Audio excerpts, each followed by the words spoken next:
All right, here we are. We're late and gay, as usual. Sorry, everyone, that I'm a bit late getting started tonight. I was held up with various things, but your patience is much appreciated. And yours, MauLer. I know I kept you waiting too. Your very bigoted chat all assumed that I was delaying you. I was like, wow. I am offended. Not every delay is because of the long man. Just because I'm Welsh. That's how they do it. That's how they come for you. Guys get so much fucking abuse for being Welsh. There we go. Fucking drinker keeping the little people waiting. Full blown diva. I know, that's it. I'm gonna lose my shit in a second and just hang up. It's like we're done. We're done with this stream. I'm not doing any more. But yeah, apologies for everyone and for my mods as well. I'm sure you guys were waiting to start, and here I am just fucking around and wasting time. But yeah, we made it. We got started, so here we are, and it's all good. And we've got a nice stream set up for next week when we're going to be doing The Return of the King. Oh yeah, exciting stuff. That's going to be on Thursday. And I agreed with you and Az and Gary that I would watch the extended cut because I got fucking dog's abuse for it last time. Good. You amateur drinker. Anyway, I believe that we had some super chats left over from the other night. So what do you say? Should we take a crack at them, see if we can provide some intelligent answers? Oh, let's do it. I'm sure we can do that. 100%. All right. I got confidence in our abilities. We can do this. All right. So, according to my reckoning, the last one I looked at was from Spaceman Spiff, who said, "Rakita, you jerk! I read Ilium and Olympus at your recommendation, and that series had one of the worst endings that I've ever read. Also, high drinker and long-eyed." Well, at least he was nice to us. Yeah. Rakita, you're a jerk, though, apparently, because you recommended shit books to people. This is why I don't recommend any books to anyone, because I do my best to never read them. It's hard enough to write the fucking things, never mind read other ones. But that was that. What was the next one? George Watkins, he said, on the subject of disability representation, Marvel's Daredevil, finally a superhero blind people can see themselves in. Oh, wait, never mind. I mean, it's fair play. I think we'd both agree that Daredevil is quite a good show. Oh, for sure, yeah. It's the best out of the lot, right? Yeah. I think nobody disagrees with that, actually, I think, which is pretty deep. Punisher season 1 was pretty good, but it relied on a lot of like John Bernthal roaring like a monster and killing people in the most violent way possible. But to be fair, it was really fucking good. A lot of the rest of them were just a bit nondescript. Luke Cage didn't really feel anything for it. It was just bland. Jessica Jones, I just found the actress really fucking irritating. So didn't really hit home. Although David Tennant was really good in that. He kind of made that show. That's what I've heard, yeah. But then again, is he bad in anything? I know, well, that's it. I liked his character as well. Like, it was actually quite an interesting character. Like, a guy who can basically command people to do anything just with the power of his voice. And it's like the actual effect that would have on you in life if you basically can make people do anything. It kind of fucks you up, obviously. But yeah, Iron Fist was just a big old clusterfuck disaster. But yeah, Daredevil was definitely the best of the bunch. Did the Oscars happen? They're happening tonight, aren't they? I didn't know if it was done already or not. Yeah, well, I mean, it'd be interesting to see what the numbers are now. Yeah, I thought it was meant to be today, but then obviously because it'll be in the evening over there, like it'll be 5 a.m. for us or something. There's no fucking way I'm staying up for that garbage. Especially when Amy Schumer's hosting it. Oh God, how exciting! Yeah. Please, Amy, tell us more about how your vagina smells and how many guys you've blacked out while fucking like classic stuff. Next one is Von Max, who said, "Hello, did anyone see Daily Wire's Hyperions?" I didn't. I did not. I know, obviously, they're starting to crank out the movies. Haven't seen Terror on the Prairie, which I think Gina Carano's in. Gotta be honest, that's a terrible fucking name for a film, but maybe it's a good movie.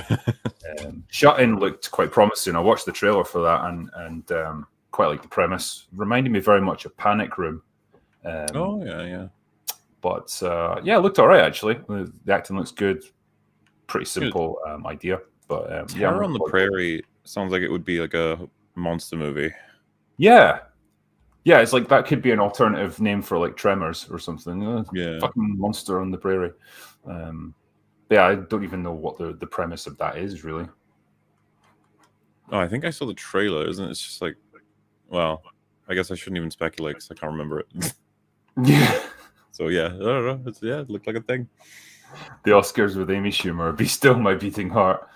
Yeah, they managed to combine like some of the two worst things in the world into one. Interesting choice for sure that they did that. Do you think it's almost like self-sabotage? It's like the ship's going down. Let's just knock a fucking hole in the bottom of it to just make it happen a bit quicker. Yeah, maybe like they know they must know. Like of all the people you could, maybe she's the only person willing to do it. It could be at this point. Yeah, it's a bit of a poison chalice to host it, isn't it? I honestly would have loved to have seen Ricky Gervais do it. Just oh god, yeah, everyone would. Dude, it would be really cool to see the number comparison if he was hosting it compared to her. Yeah, like in some alternate reality or something. It's like just to watch him destroy the whole place. Like I'm sure if he had access to like a Molotov cocktail, he would just throw the thing without hesitation. I think he would see it as like, it's my last chance. This is the only chance I actually have to say some of the most edgy shit. Yeah. I've always thought when he was doing those speeches that there's somebody in some control room with their finger on a button, like if he says anything too much, and like some of the stuff that he says, they'll be like, "Oh, I'm really close to pressing this button." Like, yeah, the hands just getting closer, Yeah, because they're on a slight delay, aren't they? It's like a 10-20 second delay. I think so, yeah. Just in case something of that nature should happen, or a streaker or something like that, and you can at least cut. But yeah, he's managed to get away with it, I suppose. He knows how far he can push it, I suppose, does Ricky. What was the next one here? Sorry, I'm just taking the comment away. All right. Next one was Play the High Note, who said, do you guys put any stock in the rumor that Bruce Willis has dementia? Yeah, we talked about this the other night, unless I forgot about it, which would be ironic. Yeah, Andre seemed to think that he does. Like, that's the rumor, because he wears an earpiece. And it's like, oh, that's so he can get his lines fed to him. And I thought it was because he's partially deaf. Like, I think he shattered his eardrum or something in a prop accident on set. And that's kind of why he needs to wear it. But yeah, I don't really believe that he's got dementia. I don't know about you, man. Is this based on literally anything, or is it just like a story that could fit and we're gonna run with it? Because remember, Red Letter Media's coverage, they basically said like they've got no real evidence, but loads of people are upset at them for making fun of him. And I'm just like, is that it? That's all that's motivating this? Like, yeah, like if there was a doctor or something that's made some kind of judgment on this, or whatever, yeah, fair enough. Like, you're not going to mock the guy, but in absence of anything like that, I would just have to conclude that either he's suffering from hearing loss because of this, or he literally couldn't be bothered learning his lines, and so he's just having to have them fed to him. I'm amused by the idea that imagine he was just straight up lazy, and then someone is like, "I'm sorry to hear about your dementia." He's like, "It's like what? That's not okay." Yeah, it's I think it's just laziness and possible like hearing damage, I guess. It still lines up that it takes what, like a day or two out of his whole year to record any one of these movies. If he comes in, I imagine he does one take too. I honestly have got the feeling that, like, based on what I saw of him in like that film Apex, that they just brought him in and they just got him to shoot random scenes, just like shoot some footage of him walking through a forest or just looking at stuff or just saying whatever the fuck pops into his head.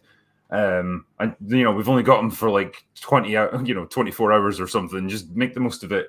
And then they just kind of sculpted a movie around whatever they had. All the other characters are there to explain what he's doing or what's going on. I love those shots where it's just like awkwardly zooms in on him, saying something really close, and then just from the back on the other side, also you see like this guy who's clearly not him, Yeah. walking around, running around. Yeah. I think even I was shocked just by how just utterly cheap the movie looked. Yeah. I mean, I know obviously things like that are low budget, but it honestly looked like a student film almost. Just a bunch of guys with handheld cameras just fucking around in the woods. Like that's all they had to work with, and it's like somehow Bruce Willis is like wandered into the set.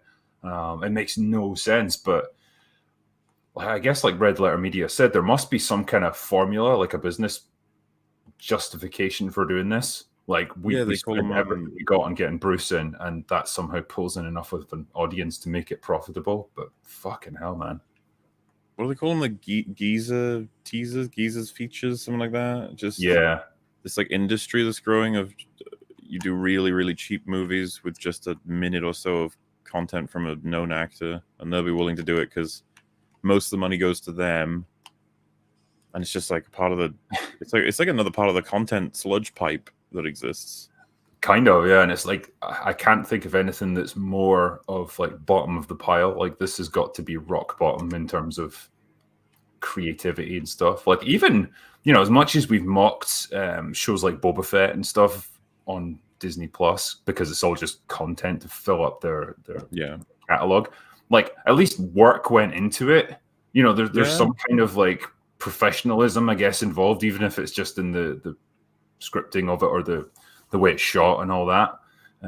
But with this and movies like it is literally just shoot any crap that you can make and just get that named actor in it somehow, and that's all you got. But damn, man. People are mentioning Nick Cage here. Apparently, everyone hold your breath on this one. He's paid off his tax bill, so he's done it after 10 years and like 500 shitty movies. I think he's made enough money to pay off his tax bill, apparently, so he's in the clear. Funny thing about that is like, don't stop, dude. Like, just keep making movies, whatever. Honestly, yeah. I mean, he said, getting interviewed about it, it's like, okay, I might be acting in shit films, but I was there for everyone. You know, I gave it my all. Yeah, I kind of believe that. Like, I do he's too. that kind of guy. Like with Bruce, you know, he's the polar opposite. He's like literally fucking faxing his performance in. But with Nick Cage, he was giving it his all. Maybe more Nick Cage than you would really want, but he did it. And you end up with films that a lot of people are trying to get everyone to watch, right? Like I know that Mandy is one of them. Yeah. There's Pig as well, right? Like a load of people said Pig was the best movie of the year. It's a weird situation where I don't know. Like he's obviously willing to take crazy risks and do all these weird artistic projects that you know, most big name actors never would have touched. And maybe, you throw enough shit at a wall, I guess something's going to stick eventually. Maybe you'll just happen upon a little gem of a movie. Yeah. I don't know. I haven't seen Pig yet, but like you say, people have been talking about it. A couple of my mates have seen it. They said it was just really weird. It's just not the kind of film they expected it to be. But they didn't say it was bad. It was just unusual. Mm-hmm. What's next? Contagion. He said, "Evening, gents. Rewatched V for Vendetta the other night. All I'll ask is, how soon can we all get Guy Fawkes masks?" Does feel like it's gone that way sometimes. I did a review of V for Vendetta not that long ago, and very much enjoyed it again, like rewatching it. I think you and I have talked about it, haven't we? Well, I rewatched it a couple of months back, and I really do like that movie. It appeals to me. I find it a lot of fun, and I love Hugo Weaving's performance in it. I think everyone does, yeah. Like his voice is perfect, just all his little mannerisms and everything. Like, yeah. The ability to convey all that emotion behind a mask. You're just triggering me now because you got that right. Have you heard what the fucking stupid John Halo said about the actor who plays Master Chief in the new Halo show? He said like, so I don't know if you know this, but like Master Chief takes his helmet off and you can see his face in the first episode, which is not something the fucking game people want, obviously. Yeah. And apparently his commentary on it was, how are you supposed to know like the deep feelings of a character unless you can see their face?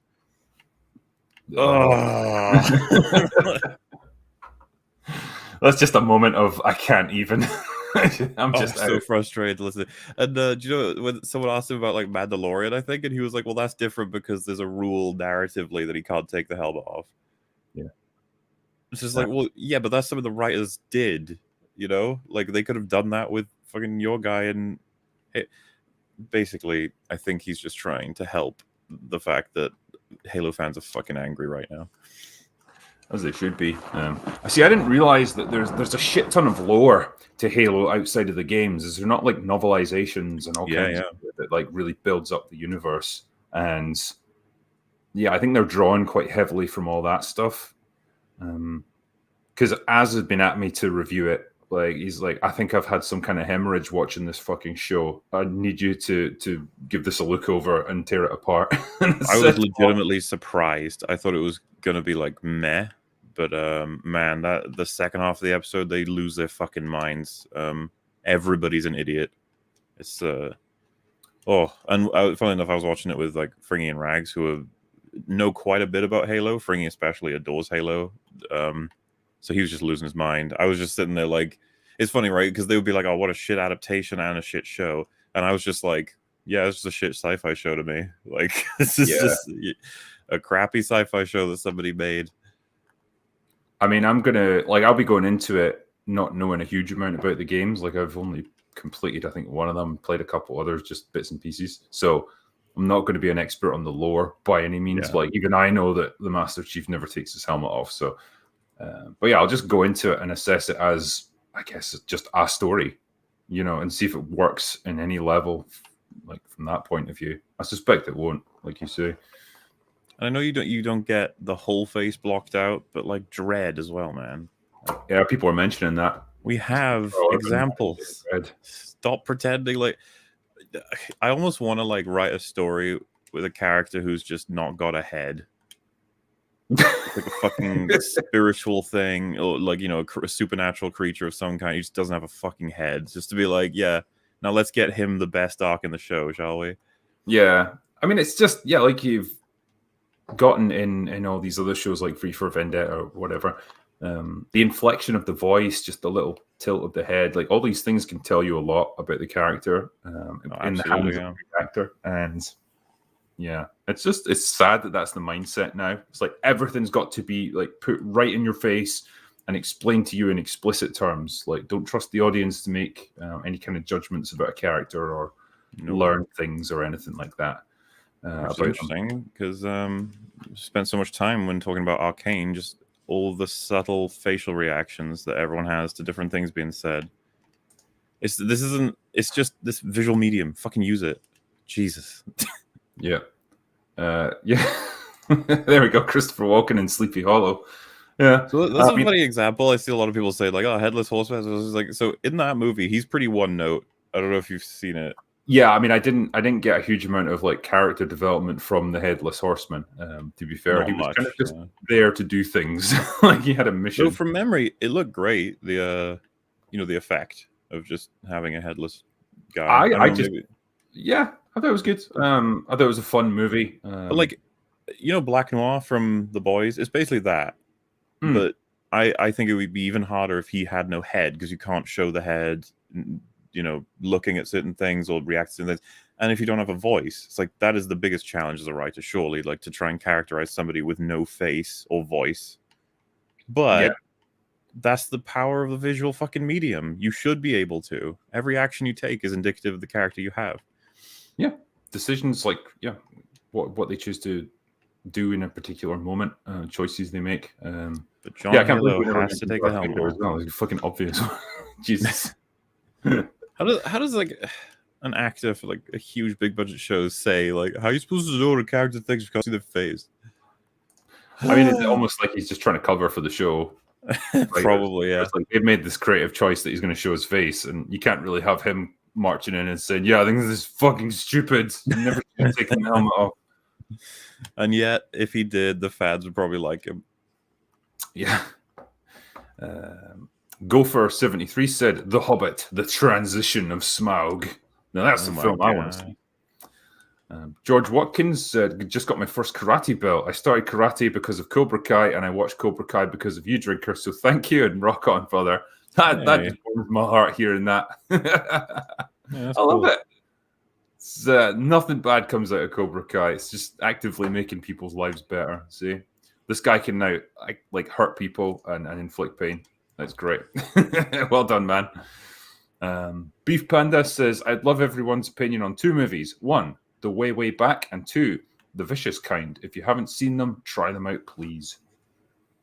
I'll wait to hear your opinion on those 2 movies, MauLer. I've not heard of them. Neither have I. Sorry, dude.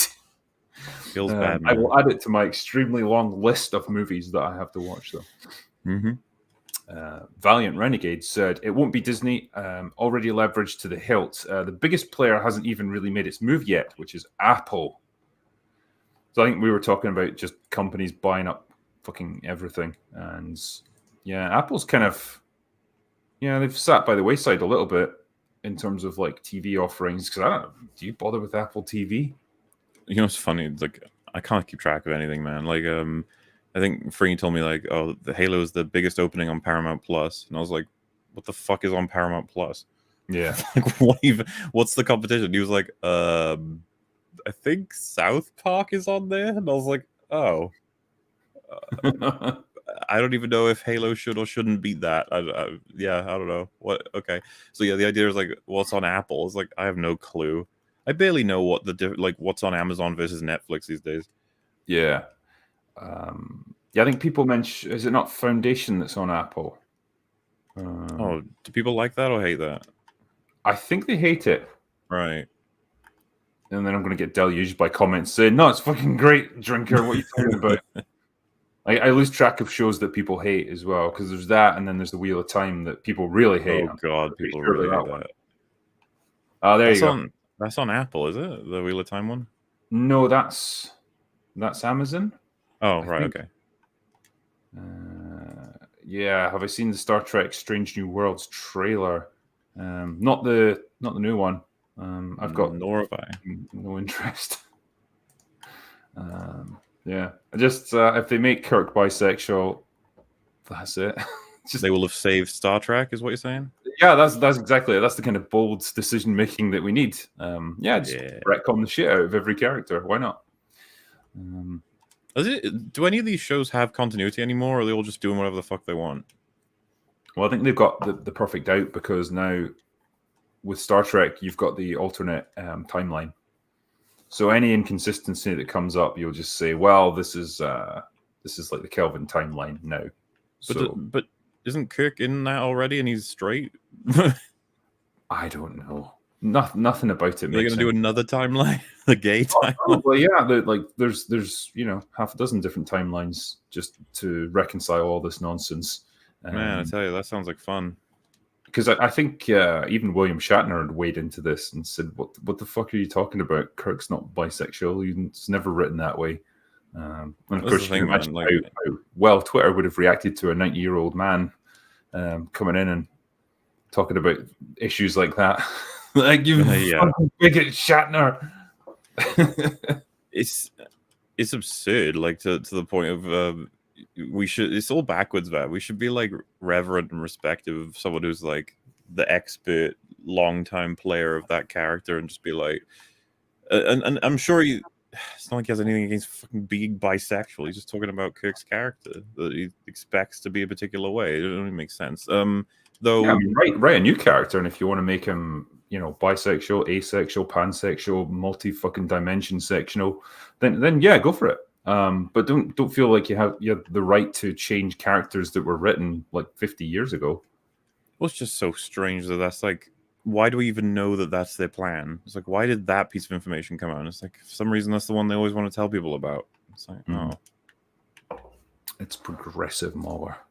You got to embrace it. Yeah, because like you got like 7 shows for Star Trek coming out, right? Be it animated or whatever else as well. Mm-hmm. You must be so spoiled for choice and happy as a Star Trek fan. Oh, it's just fantastic. You've got so many different kinds of shit that you can be forced to eat. I don't know what their strategy is with this. Again, is it just that create as much content as possible mindset, and maybe one of these crappy shows will somehow take off. There's obviously still a market for Star Trek. Like, there are fans out there who want it.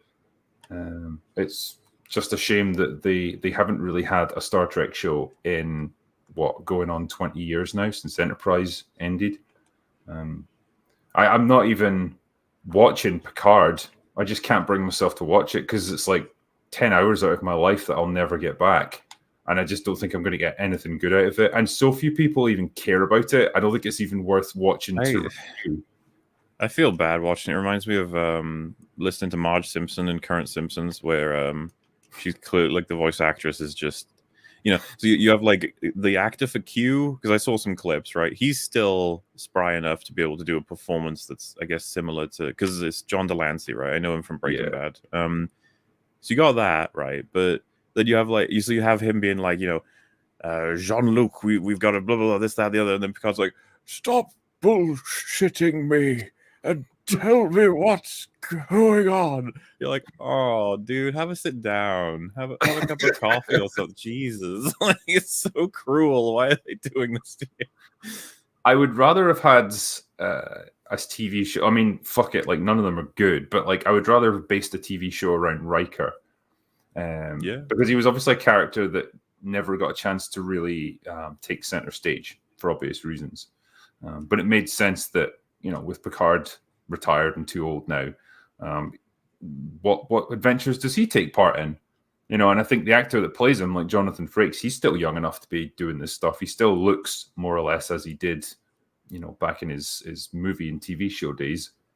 So you could have done something with that, but instead you've got Patrick Stewart, who seems to be barely alive based on what I've seen now, and he's just too old. He can't be doing this. And that's the really sad part, man. It seems that Patrick Stewart wasn't on board until they started doing things he wanted. And it's like, you telling me this is what he wanted? He's approved of this? Like, I think he has, by the way.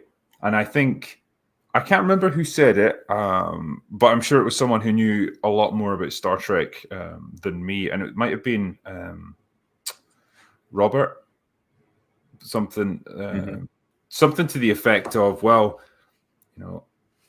you've brought this character back, and I'm not just going to be playing the heroic Jean-Luc Picard again, because it's not going to stretch me as an actor, and it's not going to be challenging. It's just going to be rehashing the past. I'm going to go completely the opposite direction, and I'm going to show you how far he can fall, and just play him as this kind of pathetic, confused old man, and that's what you get. You know what, Drinker? Personally, I am tired of seeing my old heroes portrayed as pathetic old men. Really? Because I love it. I just it's great. Not a fan. Shitting all over my childhood heroes. I wonder if Arnie will turn up in the new Predator to tell the main girl that he was wrong to kill the Predator. The Predator was just a refugee trying to make a new life for itself here. Should have respected its culture and left it alone. That part of the jungle was clearly its territory. Yeah. We had a run-in with a mostly peaceful predator, and look what happened. In fact, we shouldn't even call it predator, because that's a derogatory term. Yeah, you know what? That's true. They do have like a weird fucking alien name, and they're gonna be like, you must refer to them as that. Yeah. Like, come on. Things used to be so much cooler. I would I could also, I could imagine Arnie being brought in for like another Predator movie, and like just this little cameo where he's about to say something, and the Predator just like blasts his head off with the fucking plasma cannon, and then that's it. That's him done. Hey, maybe the girl and the Predator will work together to kill Arnie. That'll be the plot. Yeah. Why the fuck not at this point? Is it true it's going to be like Native Americans in the Old West time? I have no idea, man. All I know is that Shane Black took it to a new low, and I assume now that there must have been somebody somewhere who was like, okay, we got to try something completely different because this was a fucking disaster. I think people asked us on like EFAB, what would you do for the next Predator film? And it was like, first thing we're doing is retconning that piece of shit. The opening fucking line would probably be like, that crazy autism hunter sect of the Predators, they were extinguished by the actual Predators. They were a crazy nonsense religious type that just went nuts. Okay, that was that. That's over. Like, we're not doing that again. I mean, I can only think to basically just take it back to Predator 2. I think I could tolerate. And say, right, everything that happened after that, fucking forget it. That's nonsense and it's irrelevant. Like, now we're going to do Predator 3, and it's just going to be a continuation from Predator 2, and try and do something with that. But that's all I can really come up with. I mean, the concept is a bit like Terminator in a way, in that you can't really do a huge amount with it. You know, it's just going to rehash the same concept again. Well, dare I say, you shouldn't want to do much with it. It's a very simple bit of enjoyment for the audience. And the thing about Predator is, like, I think some people might be shocked to find out sometimes that it's one of my favorite films of all time when it's such a simple movie. It's like, yeah, but it's done so well. Like, it's rare to come across something done that well with the premise of a bunch of guys in a place get killed one by one by a spooky monster. It's like, how good can that be? It's like, well, you know, Alien fits that description, just saying. Like, and Aliens, I guess. You can do it really fucking well. Just stick to it. Medieval Predator movie. Get a whole bunch of good characters in there. And you could even downgrade the Predator's equipment because it wants to have a fairer fight. I would... I'd like to see Neil Blomkamp do a Predator movie. Dude, it's fucking... These are the kinds of decisions where I'm just like, why hasn't this been done already? You could be low budget. Like, I don't understand what the risk is. Meanwhile, I mean, there's not a huge amount of necessarily special effects work or anything that needs to be done for it. It could be almost like a slasher film. Well, they had the suit in The Predator. Remember the full-on suit one, and then they had the stupid CGI one. It's just like, if you have the suit, it's all you need to make a whole movie. Yeah. Just get someone that suit. Get someone in a fucking forest with a fucking phone camera, a couple of unknown actors, I was about to say 100 million. It's like, no, like 10 million. You can make the movie. Just, I don't know, man. Like, I have to assume it's a bit of a studio mess as well. Because remember, it got reshot to hell and back. There was like those photos where a bunch of Predators were in a tank. Yeah. It was like, what? What is this? That was baffling. I mean, I saw the behind the scenes like photographs of that, and I just thought, what are you doing? That's two things that should never mix, like a Predator and a fucking tank. God, yeah. And I don't know if you remember back then, but people were like, oh my God, Shane Black, he's going to save Predator. Yeah. He's going to do it. He's just not a guy with like the sensibilities to do a film like that.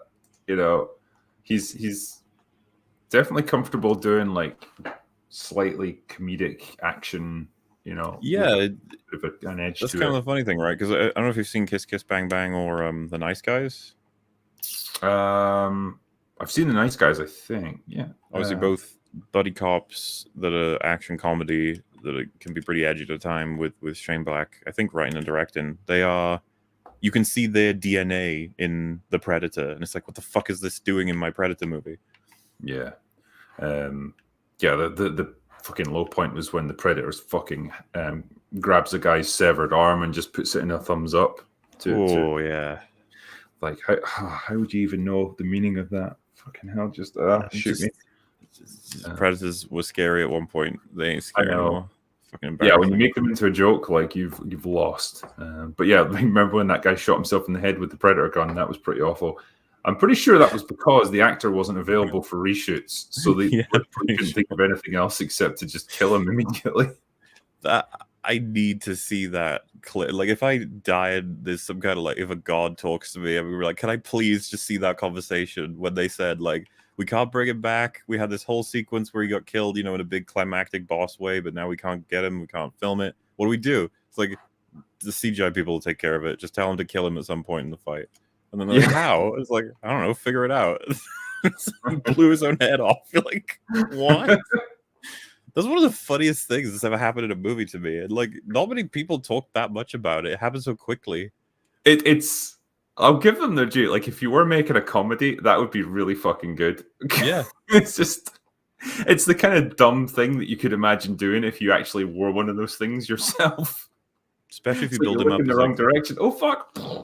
Build him up as a big bad guy that's gonna have like all this climactic stuff happen, and he just blows his own head off. That's Yeah. you need like Leslie Nielsen to react to that. That's the kind of thing it belongs in. Yeah, totally. Party CV said, implying that Amazon or Disney don't own a few senators. I'm not sure what that was in reference to exactly, but they probably do. Yeah, they definitely got tendrils in and all over the place. Beef Panda said, I think The Vicious Kind is Adam Scott's best movie. Okay. Fair enough. High Ice 007 said, Drinker, in light of the current world situation, when are you going to review movies like Threads, The Day After, and War Games? Yeah, it seems like they're very appropriate right now. Yeah, Threads was traumatizing, man. That was grim stuff. The Day After, I think that was almost like a TV movie, if I'm not mistaken. Oh, no, that's by Dawn's Early Light. Day After is a different one. But yeah, nice, like, nuclear war movies. Yeah, I think I need to do a film like that, actually. It's been a long time since I've covered anything like that. Leave it with me. Alan Rees says, Little Nicky is in the house. Agent 19 is on his or her way. Just give them some time. They can't move that fast while using a Zimmer frame. What the fuck? I'm not sure. I remember Little Nicky, though. Vaguely. Yeah. Little Nicky was all right. Valiant Renegade said, Kathy Kennedy even recently acknowledged how well streaming effectively conceals public scrutiny. Her interview in Entertainment Weekly. Yeah, very convenient that, isn't it? Well, because if you don't have the numbers, but you still have all the Twitter garbage of like, this is the most amazing they've ever seen, it's like, then for all intents and purposes, you are as successful as any popular movie, right? Nobody can tell. Yeah. Well, it's even to the point where, you can't see the dislike ratio on YouTube videos. Oh, so you put out your shitty trailer and nobody can tell if everyone hated it or loved it.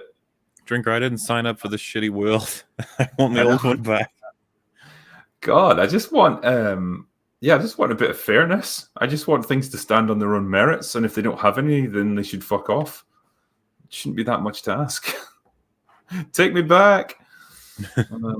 Your Muslim uncle said, a Scotsman, dragon, revolutionary, and Viking walking into a podcast. It becomes a bar. All hail. Thank you indeed. We never did get Mr. H in, but hey, maybe one day his internet will start working. Who knows? I like that really fuzzy image we had of him for a few seconds before it died again. It was pretty funny in retrospect that we just had like a collection of images of him sort of desynced from saying something and then he was gone forever. It's like, all right. Coming to you live from 1999, it's Mr. H.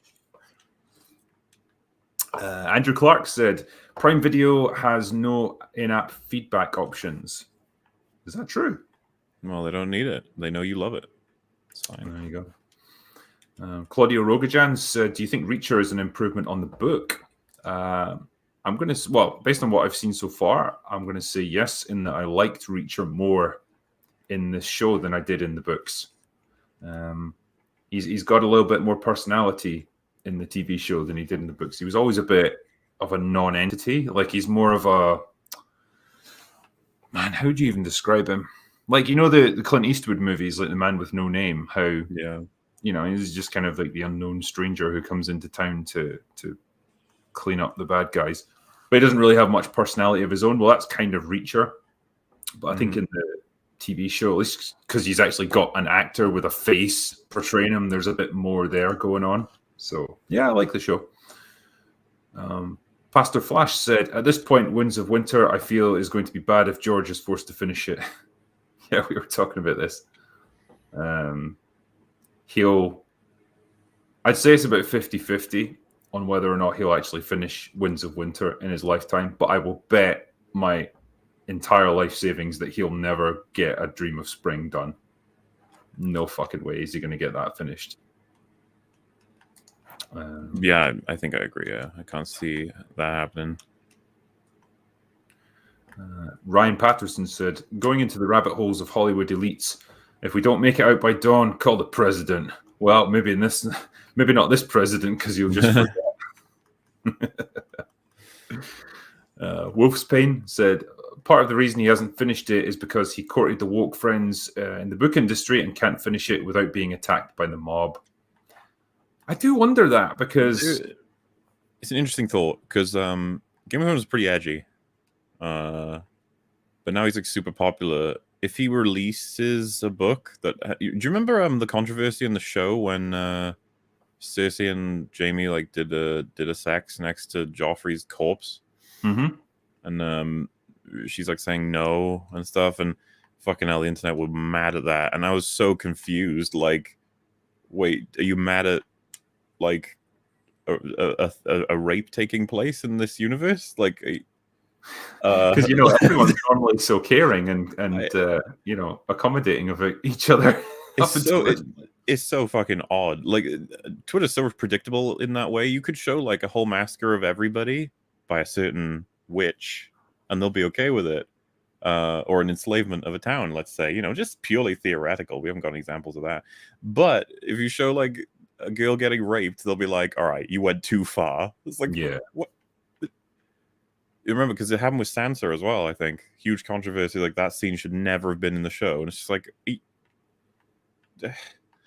they're fine to have people getting like limbs hacked off or skinned alive, or, brutally tortured. But you imply sexual assault or rape or anything, and it's like, whoa, this is getting too real now. It's too extreme. It's like, what the fuck do you want to hear? Bad things happen in the world of Game of Thrones. It is a hard, brutal place. I suppose the funny part is just like, you guys need to check out what happened back then. Humanity did a lot of stuff in that age. Like, dude, whenever I find out about like medieval torture devices, I'm like, I am so fucking lucky to have been born in our timeline. Holy shit. I know. Christ, yeah. Humans were horrible to each other. It's it's hard to believe that's a thing that existed once. Like you understand it on an intellectual level because you can look at history books and stuff, but to actually then imagine it, real people did this stuff to other real people, like that's quite a crazy thing to wrap your head around. Yeah, like how simplistic some of them are. It's like the big steel boot where you just put your foot in, and then they just have wedges of wood that they hammer in until eventually your foot gets crushed because there's just too much. Like it's like, wow, that is so blunt as a torture method, and you just have to sit there while they slowly put in more and more wedges, just being like, yeah, we're gonna get there. Your foot will break, and then you'll die. Like.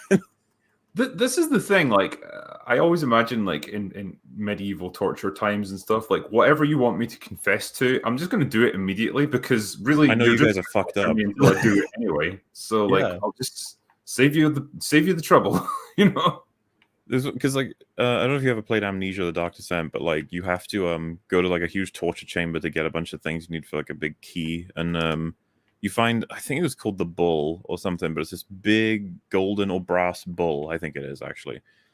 And like, you just have, you just have someone has to climb into it, and then you just heat it up from the bottom until it just fucking kills them. It's just like, jeez. Yeah. Give me a fucking chop my head off. Jesus Christ. That's all I want. Yeah, because like some some designer or some engineer like initially had to think up that idea. It's like designing a torture device. It's like, okay, what could we do here? Well, burning alive is quite painful.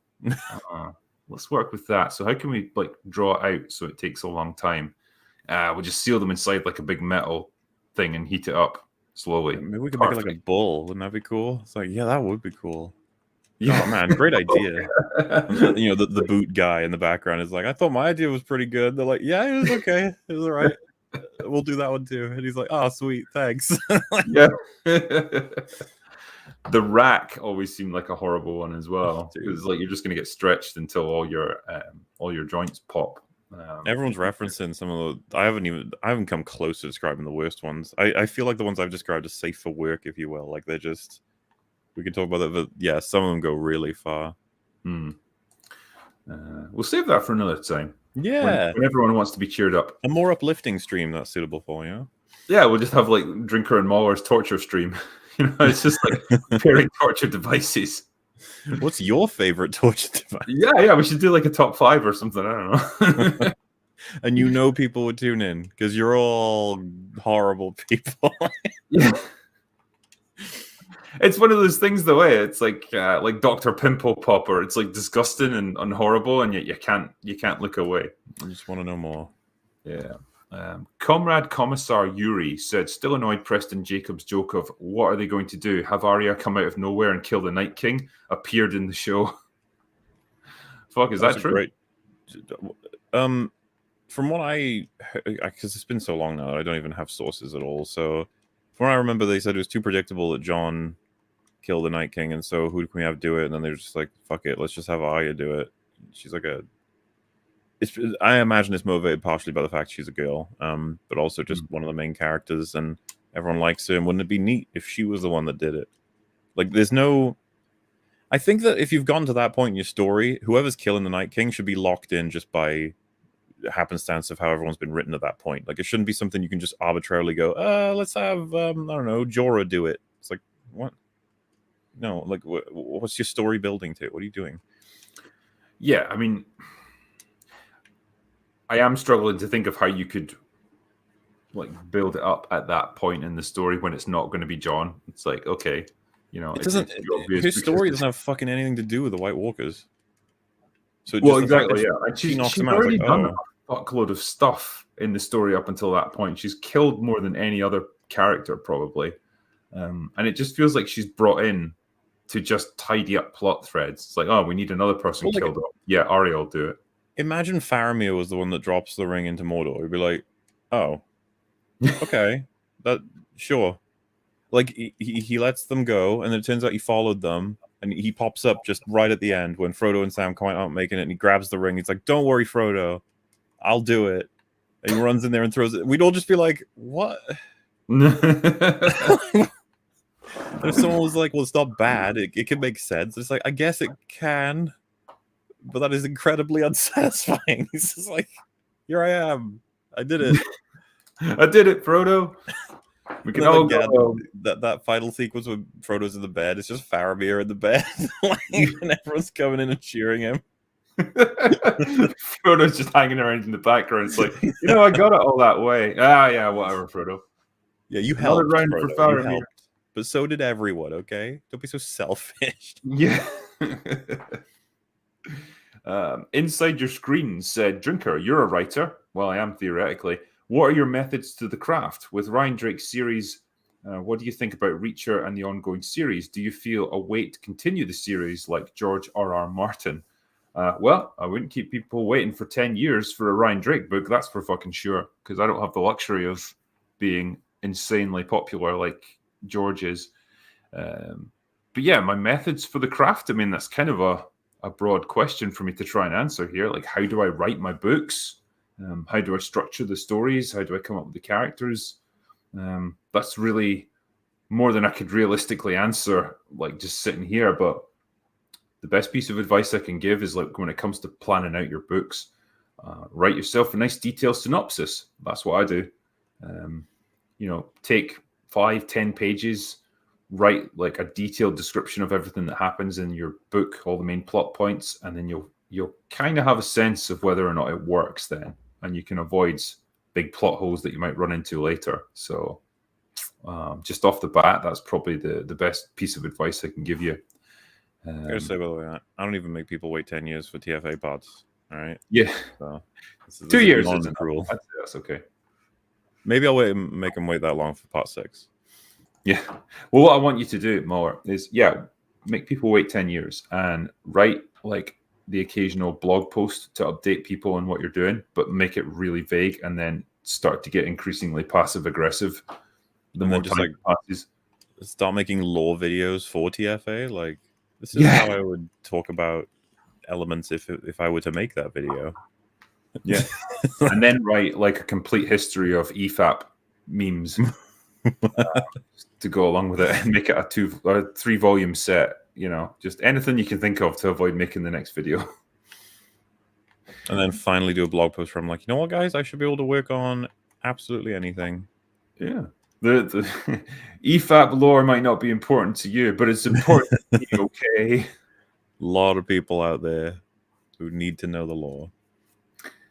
Welsh Nick says, seen The Dead Won't Die yet? I haven't seen it. I don't know if you have. I have not seen... Wait, I'm mixing... Is that the one with Bill Murray and Kylo Ren, Adam Driver? I'll tell you. It is Yes, or The Dead Don't Die, it's called. So Bill Murray, Adam Driver, Tilda Swinton. I would love for you to see that movie. Do you know why? It's one of the worst movies I've ever seen. Okay. It's and the qualification for that is it's an anti-movie, as far as I'm concerned. It's constructed to be unsatisfactory. The person who made it deliberately wanted you to watch it and feel like that was lame. Right. That's an interesting premise for making a movie. They were successful, and so what? It's like shit because it's intentionally shit, so that should make it good. Well, I imagine it may be controversial to have said that. I don't even know how people feel about it overall. I watched Red Letter Media review it, and even Jay, who you know is quite a fan of weird films, said that he couldn't even really draw anything out of it because it felt like it. I don't know. Without spoiling anything, because it's a tough watch, I feel. It might be for you, but like they'll set up like, we got a town, we got some characters here. Bill Murray is doing Bill Murray, and you got some people who are interesting, and then like lives are just taken, events sort of just happen. There's a big twist where something gets involved that you don't really, I would argue, understand what the fuck it even means, and there's like a final fight that just stops, and then it's just over. Lots of weird shit happens in this film, and I watched it a couple of months ago actually on Netflix, and I was incredibly fucking disappointed because I really thought that you have that cast in a small town with a zombie outbreak. It's like, that sounds easy to make a fun film. Unfortunately, the director didn't want to make a fun film. He wanted to make one that was something else. But I've seen people in chat, some of them saying they enjoyed it. One guy said he found it mildly funny. There was one joke I liked in it, and I ended up like showing, I think, a Fringy or Ragzik. So I was like, this fucking joke's great. It was like a zombie wakes up in like a prison cell, and they just do like I think they shoot her in the head and she doesn't die, or they shoot her somewhere else and she doesn't die, and I think they do a stand of just like, I don't think she's okay, or something like that. That kind of joke. Yeah. Okay, fair enough. Need to keep that in mind then.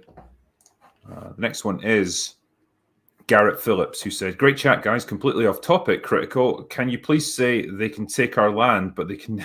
Fucking hell. How many times am I going to get asked this?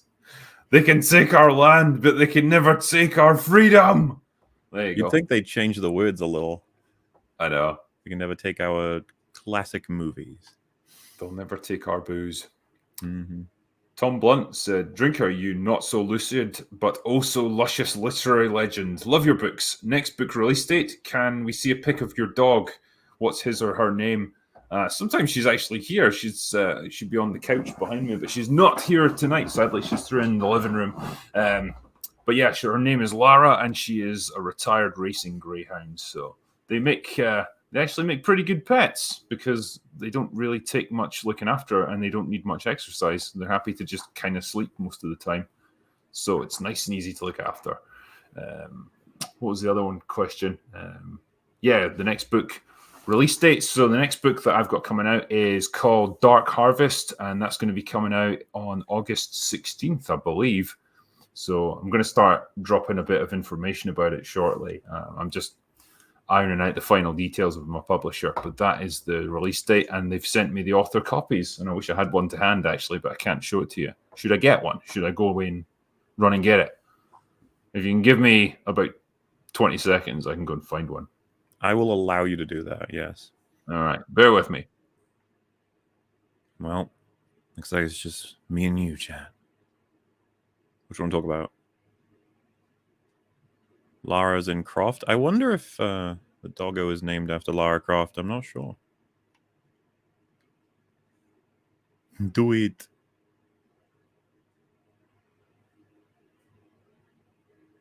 MauLer, come to Orlando?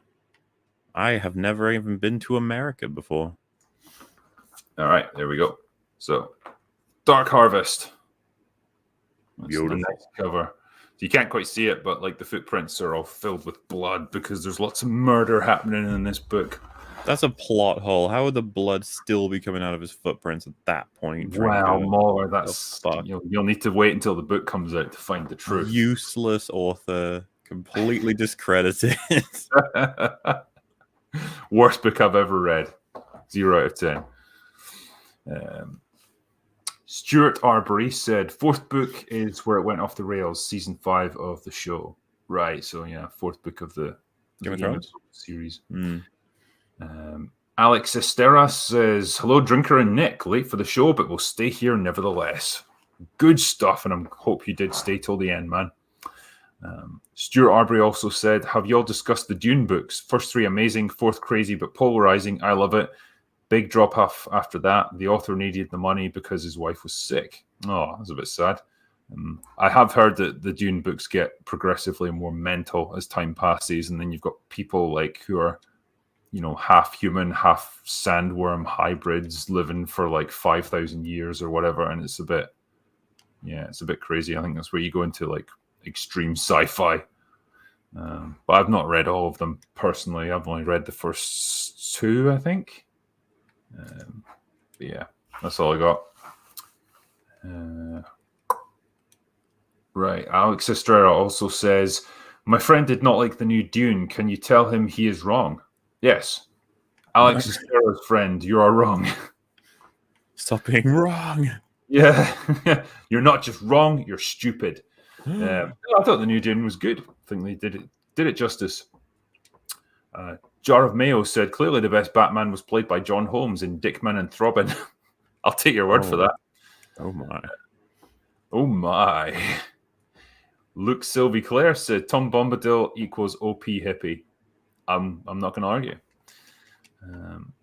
Bloodshot said, Matt Reeves released a deleted scene from the Batman with Batman interrogating Joker at Arkham. Joker looks like Two-Face, but with green hair. Did you see it?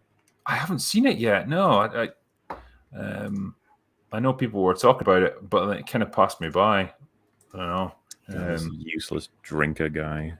Hold on. I'm just going to see if I can get a look at him. The Batman, Joker, deleted scene. I imagine I can't play it here because YouTube won't like me. Oh, yeah, he's not looking too good, is he? Yeah, looking a bit weird, but I guess it's... What do you think of, I don't know, that look for Joker? Probably a bit too extreme for what, like, if you're going to have him in another movie, it's like, I don't really want to see that for an entire film. And it feels like it's done kind of for shock value. How can we go more extreme with the Joker? Mm-hmm. Yeah, not loving it, to be honest with you. I think it would be so distracting. Like, you wouldn't really be able to get anything else from the character apart from just his fucking messed up face. Well, so that's my perspective. Is like we get him for 4 minutes or something in that scene. Like I don't know. I can't really say much. If they did a full movie and give us a backstory, maybe I'd be on board with it. But that look of being so heavily disfigured felt a little bit try hard to me. Mm-hmm. But I wouldn't want to judge too much. He seemed like the performance was fine. I just have to see how they do later on. It would have been neat to have like a whole trilogy and there's no Joker. Yeah. You didn't have to have Joker. It's been done so many times. It's like, how can we really add to this at this point? There's going to be so many other Batman villains that you could explore as well. Yeah, definitely. Sorry, and you go. A lot of people just want to see Mr. Freeze, which I find really interesting. But like, what does a realistic, grounded Mr. Freeze look like? It's like there could be potential there. Yeah, I think we talked about that, didn't we? Where you've got this more like down to earth idea of Batman. It's like he's a pretty crazy, flamboyant character. Same with Poison Ivy, I suppose, someone like that. They've obviously got, the Penguin is very, very much just a normal man, but he's obviously quite ugly. But there's nothing particularly remarkable about him. He's just a mobster. What's the thing, man? Like, if they had Poison Ivy, I would just expect she's going to be a botanist. There's nothing supernatural about it. She just likes flowers. It was like, maybe she poisons somebody. But like it would never be that she can control plants. Like, that's not going to happen. Oh, so we're not going to get like Uma Thurman from Batman and Robin. I know everybody in chat's been saying they want the return of her and Arnie as Mr. Freeze. I was saying that would be the biggest flex in the universe if Matt Reeves hired Arnie to play Mr. Freeze, but it was all grounded and played straight, and he has to do like the best acting he's ever done. We'd just be like, wow. Yeah, I've been waiting my whole life to do this. I wanted to give the character a different version. Yeah, there's so much more depth to him now. I feel I really captured his struggle. Do it. Oh, come on, make it happen. Yeah, I definitely want it now. Tickler says Bezos equals Iger 2.0. Oh, interesting question. Yeah, I mean, Iger's not quite as megalomaniacal, I think, as Jeff Bezos is. I mean, who knows how much longer Bob Chapek's going to be in charge? You know, it seems like he's under pressure. Ryan Gingras says, referencing your conversation on Lord of the Rings, The Two Towers, have you guys checked out Stormlight Archive? It's epic and upbeat while still having a lot of darker moments. It's not without its flaws, but I still recommend it. I'm not familiar with that one, mate. Stormlight Archive. I've not seen it. Alex Estera says, this is going to be interesting.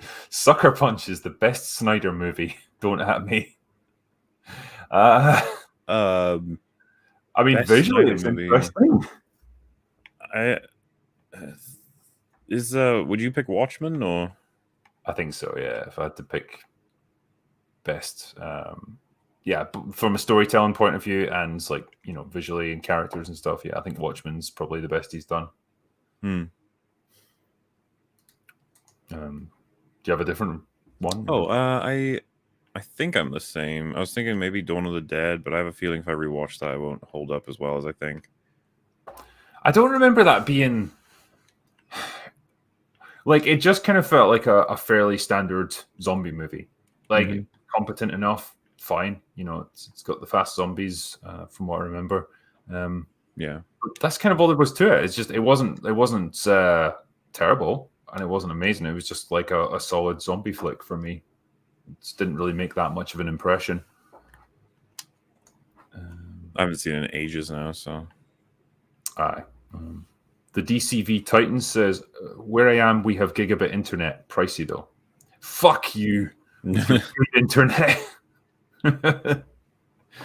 Maximilian Radakovic says, if the gameplay isn't planned first, you've started with one foot in the grave, but a game with a good story and bolster up an otherwise average game. I think he's saying can bolster up an otherwise average game. So, yeah, I guess like a great storyline, even if the game mechanics aren't amazing, then you've got something to tie it together.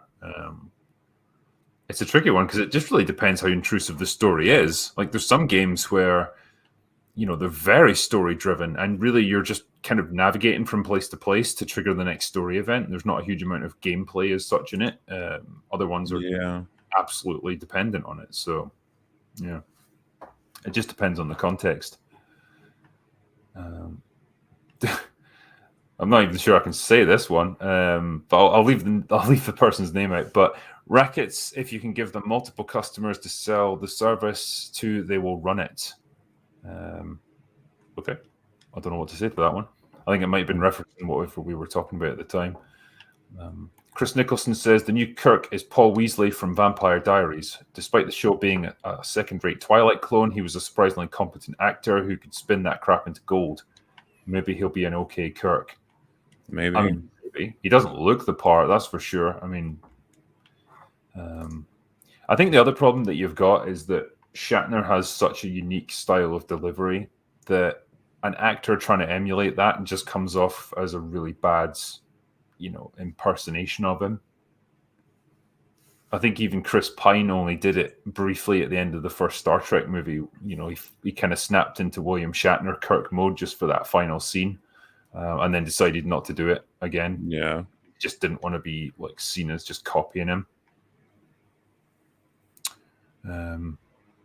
Nate Moletos said, I look away for a second and I look at the drinker and I swear it was Ben Affleck talking. The hair and beard just distorted me. Love you all except Nick because he uses bed sheets for his nose. What the fuck? Bed sheets for his nose. They might need some more context for that. Oh, well, apparently I look like Ben Affleck, so yay, I think. Matt Mail says, you all seem to bemoan the death of beloved IPs a fair amount, but I almost never hear you speak about new ideas or IPs. Do you seek them out? Should there be more focus on new ideas? The reason we don't speak about them much is not much seems to come out, really, does there? We had that conversation not long ago, and I think our conclusion was like John Wick was like one of the only ones we could even cite. That was like, so a new IP that's kind of into a franchise that we actually thought was pretty good and had lots of potential. There's very few of new IPs. You've got strong. I mean, you've got the potential with Arcane. You know, if season 2 is really strong. Okay, great. Does that count as a new IP? What's that? Does that count as a new IP?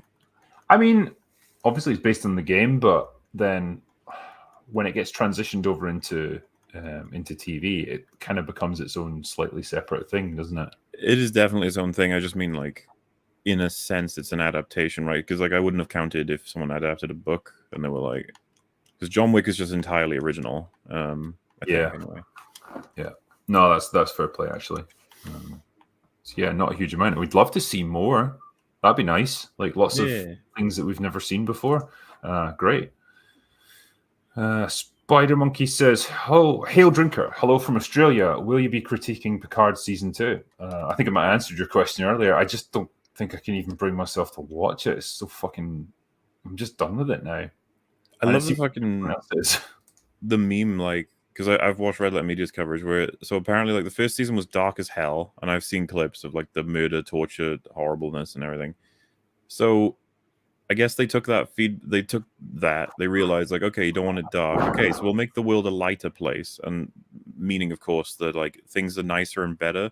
But then we'll have Q take them all to the Mirrorverse, where everything is the dark version of everything. Yeah. See, so now we have a narrative excuse to make everything depressing and nihilistic. It's like, what the fuck? Yeah.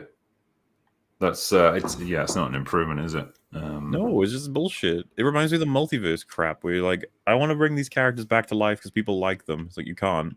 Like, what if I have the multiverse? Like, yeah, okay. The problem as well is, like, even if you were to lighten the tone of season 2, it doesn't undo everything that happened in season 1. Like, you've already established what this new world is like, this kind of post TNG version of the Federation. You can't just, like, undo that.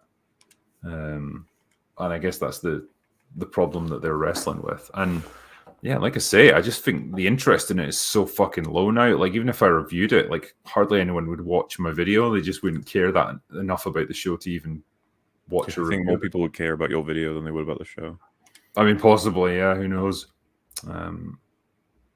Next one. Alex Estra said, what's your verdict on the Vikings series? I don't know, because I haven't really watched Vikings properly. I've heard people say it's really good. They don't seem to be that keen on Vikings Valhalla, which is like some spin-off of it.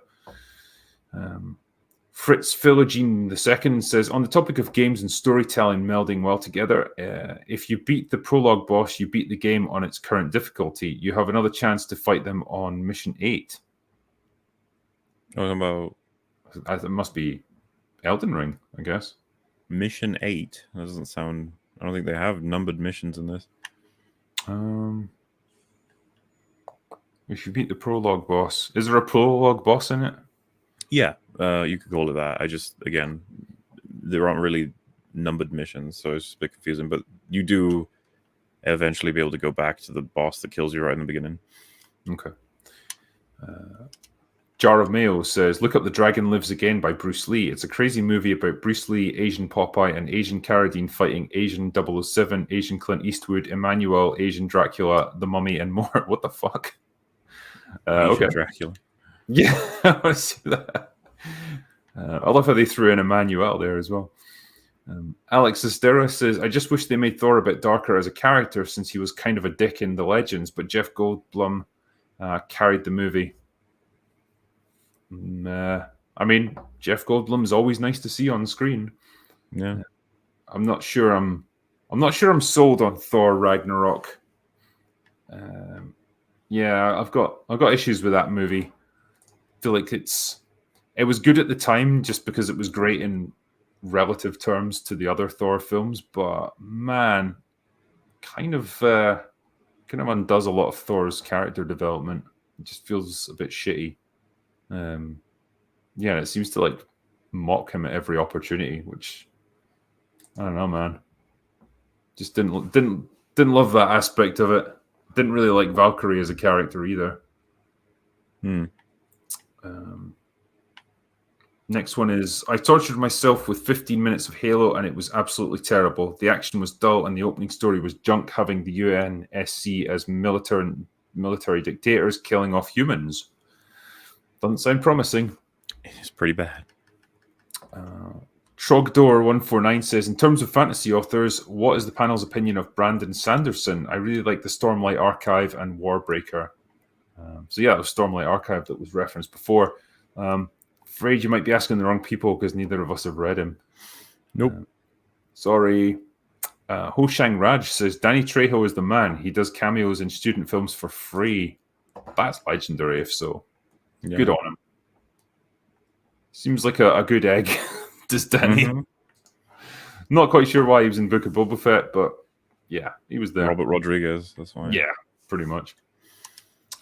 Arkady Kovalev said, about trash movies, has anybody seen Guardians of Justice on Netflix? It's like a fever dream starring all of the B actors, but it's great.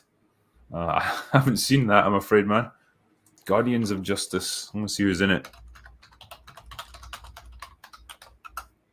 So it's got Diamond Dallas Page.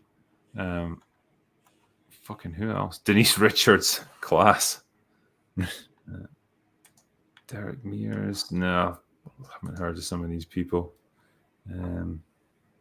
Okay. Guardians of Justice. So the premise of this is the series is a bootleg universe production and a satire of DC Comics and the Justice League, starring WWE Hall of Famer Dallas Page as Nighthawk, a parody of an older, grizzled Batman. The series was released exclusively on Netflix in 2022. So, yeah, it's only been out for like a week or two, I think. Okay. Something to keep in mind.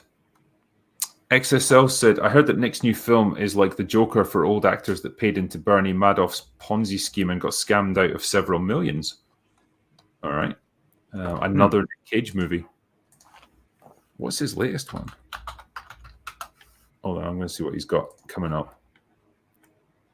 So, Jesus, there's a lot. Heroes and Villains is in pre-production. Renfield, Butcher's Crossing, The Old Way, The Retirement Plan, The Unbearable Weight of Massive Talent, which I do kind of want to watch. Oh, yeah, the premise alone is enough to get me to watch that. Yeah, God, there's so many. Primal, I've not seen that. Yeah, all right. That's a lot of movies. Running with Scissors said, sorry, been busy for weeks. Did you all see Arcane? Thoughts? Wow. Can they carry it on without being overwhelmed by the message? I guess that's the more relevant question out of all this, because I think you can surmise we both like it. I'd be happy to say I love it at this point. It's been a while now, and I've thought about it for a decent chunk. We did all the coverage. It's like, yeah, it's definitely up there for like top shows for me. Will they continue the quality? Don't hold your breath. We'll see. It was in production for years, wasn't it? Like, this took a long time to make. 6, as far as I know, yeah. So now they've got to, I guess, try and get the next season out, like, while they can capitalize on the momentum. So I guess the danger there is like they rush it. Which means I'd be very surprised if I come away thinking the second season's better than the first, but we'll see. The same problem goes for Squid Game, by the way. Yeah, absolutely. But with that final episode, it kind of soured me on the idea of more. You know, it sucks being this way because it's so cynical. It's just like, I just don't think they can do it. I'm sorry. I just don't think they'll make a season 2 that's anywhere close to what was so engaging about season 1. I think they'll fuck it up. Yeah. I mean, what can you do? Like, because obviously you can't just rehash the same exact premise again. Like, they probably will, man. Like, new set of people. They'll guarantee you they have more games than the first season because they'll be like, people like the games. We got to do more games. Yeah, and then it's like, will it just be more extreme games and more violent deaths? And we'll be talking in a stream about how this game doesn't make any fucking sense because there's no way that anybody can do anything about the reality of the situation or something. Like they'll just start choosing really crazy nonsense games that kind of look cool or something. And then we'll be like, why was there 2 games per episode? Yeah. It's just stuff like that. I don't know. Maybe the guy can do it, the one who's writing it. Maybe he can. I'm not excited about the idea. I really hope the character dyes his hair back to like black again rather than going around with like ridiculous red hair. Like, I imagine that was just genuinely baffling when I saw that bit. I mean, if he's planning to try and take him down, it's not going to be good to keep yourself super conspicuous, is it? Yeah. Fourth 1000 said, have you heard the differences in the original Rambo novelization? In the book, he just snaps and goes on a killing spree, killing kids too. I don't know all the details. Like, I know he dies at the end of the book. Both Sheriff Teasel and Rambo both get killed, and I think it's Troutman that kills Rambo. So pretty grim ending. He obviously didn't go that way in the movie. Yeah. Bon Necron 444 says, I was a legal intern at Camp Pendleton during Tailhook when Somalia was ongoing. Fun times. Jesus. Yeah, that doesn't sound fun at all. Shinobi Assault said, the critical drinker sounds like good logic but sophisticated. Like coming in hot about the guy's not as bad. Sorry if too spicy here first time. Fair play, man. Thanks.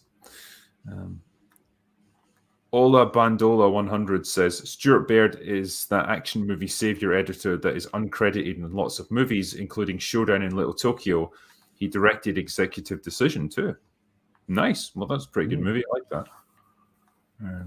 John Ghosts gave me a super sticker for $20. Thanks, my friend. Lick Ricotta says, gotta ask yourself, is the juice worth the squeeze? Well, that's the eternal question, isn't it? Mm-hmm. Used to be Cool Hand Luke said, hey gents, I would love to see a Drinker MauLer collab video on every South Park episode becoming real. From Randy Savage winning the female Olympics to all the other depressing examples. Cheers. They've predicted a lot, you know. They've been going for what, like a million years now? It's like, yeah, they're like Simpsons with that. When reality like trumps satire, damn, what have you got left? Give up. Yeah, it's like I'd quit this world.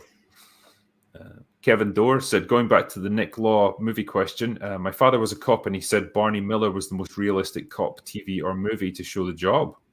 I'll have to take your word for that, I guess. Nick's not really here to answer. John Branson said, where is Ethan Van Sciver? Where's Cecil? Where the hell am I? Who knows? Where am I? Iraconic Plays says, hey MauLer, I just finished listening to your Amnesia versus Soma series and I bought Soma. I would buy any audiobook that you narrated. Oh, that's nice of you, and I hope you enjoy it. That's one of my favorite games of all time. Nice. For the story as well, because the mechanics aren't fantastic. So it's kind of comes back to what people were saying before. Beef Panda says, well, I guess I'm too poor, so I won't super chat here again either. Damn, lesson learned. Well, there you go. Thank you for your super chat, my friend. Darth Goldust Gaming and Vlogs says, are you going to review the new Halo show soon? If you are, please go easy on it. I am not going to go easy on it, but I probably will review it. It seems like I need to. People seem like they're up in arms about it. Right. Just give me a second while I bring up that, because we finished all the super chats from the other night. Yay! We did it. Just got ones from tonight, I guess. Yeah, here we go. Quinn the Q says, please make a Tatiana plush for your merch store. Cheers. I'll need to speak to the guys at, well, it's not Teespring, is it, that makes it? Makeship, that's the one. Max Relax gave me a super sticker, so thank you, man. Mr. Smith said, have you seen Raised by Wolves yet? No, I haven't. Robots and humans surviving on an alien planet. The themes of religion and what it means to be human and alive. Ridley Scott is the executive producer, plus plenty of alien-like body horror and supernatural mystery. I mean, all those things sound good to me, man. I have definitely had it recommended to me. Bama Grad said, Drinker, I need info for something I'm making for the Orlando meetup. What is your jacket size? From which university did you get your degree? What is the name and breed of your dog? What the fuck? I mean, do you want my home address as well? Email me and I can give you like whatever information you need, I guess. Zach Luna said, the most ultimate crossover in YouTube critic history. Let us let our anger deepen our hatred for Disney Wars. I mean, it's always a good time for that, I suppose. I think I've gotten to the point with Disney Star Wars where I just kind of don't care anymore. It's like I don't feel angry, really. I'm just indifferent. Toddzilla says, MauLer, any ETA on the next Force Awakens critique? Of course. Nope. Hoping this year. Really like the first 4 parts. I'm glad you like them. 2 more left. Whoa. Are you going to feel sad when you do your final part? I've spoken to Free about this. I don't know how it's going to feel when I finish the 6th one, because that's going to be the longest project I've done in my life. Started in 2018. Likely will finish in 2024 or something. So yeah, it's taking up a good chunk of your life, I suppose. You've gone on an emotional journey with it. Mr. Bentham said, we need to get the ratings up. Any ideas? Amy Schumer? Genius. Give that man a raise. Yeah. Felix Rodier says, hey, Drinker and Longman, would you consider a happy hour on superhero films like Mystery Men, Hancock, Megamind, V for Vendetta, and The Incredibles? Cheers.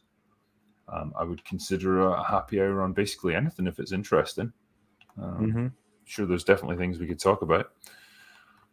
Bushwhacking History said, big fan, you have great reviews. Thank you very much, man. Wondering if you've seen The Game with Michael Douglas. If so, what is your take, and would you ever do a review on it? Skull. Well, you're in luck, my friend, because if you go to my second channel, I've just recently done a review on it and gave it a lot of praise. So, yeah, go watch that. Spudgun gave me £2. Thanks, man. Yo-Yo said, you guys ever watched the Johnny English series by Rowan Atkinson? Legendary James Bond comedy. I don't know you guys are into that sort of thing. I haven't really watched... I've watched the first Johnny English like years ago, but I don't remember much about it. I'm particularly fond of the first one. I don't remember thinking much of the rest of them. I think they made 3, right? Good question. Definitely know that they did 2. Let's see. So, yeah, Johnny English Strikes Again. That was in 2018. How old is Rowan Atkinson, by the way? I feel like he's been around forever. Yeah, he definitely has been around for a while. 67. Yeah. Kind of doesn't look that old, actually. Like, yeah, he looks good. Basically, he looks the same as when he was doing Blackadder. It's just his hair is slightly grey now, and that's pretty much it. Damn, he's doing well. Felix Rodier says, also, have you seen Accumulator? I recommend it. I haven't seen it. I don't know much about it. James Moore said, by technicality, Halo started off as a book series because the book came out like a month before the game did. Did not know that. I thought the games came out and then it was like, well, we should try and fill in the lore here, so they started producing books. But there you go. I think, well, Free will know the answer to this stuff. I don't know. Yu Kajin said, should look into Soda's 3D animator has done Halo universe much better than these twonks, and he barely has a budget for anything. Worth a look. Nice. I like these little fan projects. Kate Junis said, I mean, when Darth Vader literally strangled the guy with his freaking mind, I think you could tell what he was feeling in that moment. Nope. You didn't even take the mask off, so I just can't tell. And if he's not like waving his lightsaber around and destroying like walls and machinery around him while screaming, I can't tell if he's angry. Yeah, it's difficult. Moritz Stritmatter says, Dura, the anime, best girl is headless and voiceless. She has the yellow helmet. What? Durara, the anime. Okay. So there's no... What the fuck? I'm going to have to look this up. It just sounds baffling.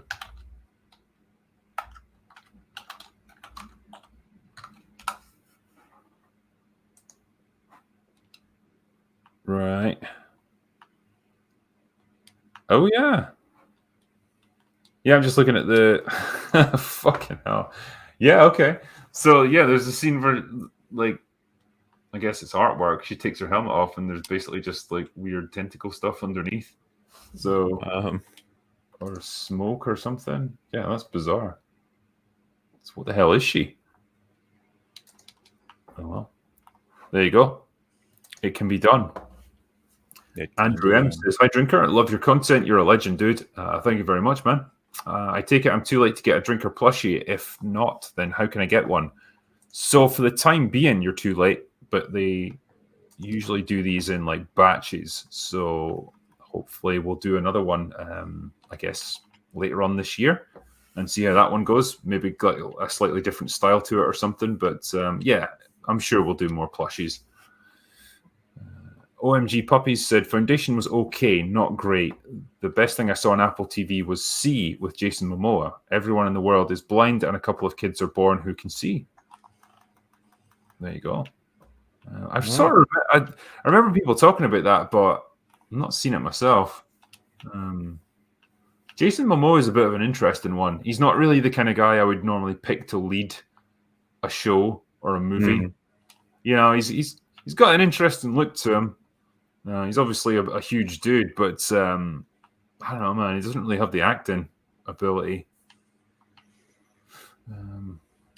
Night King of him in Dune. Yeah. I mean, he was.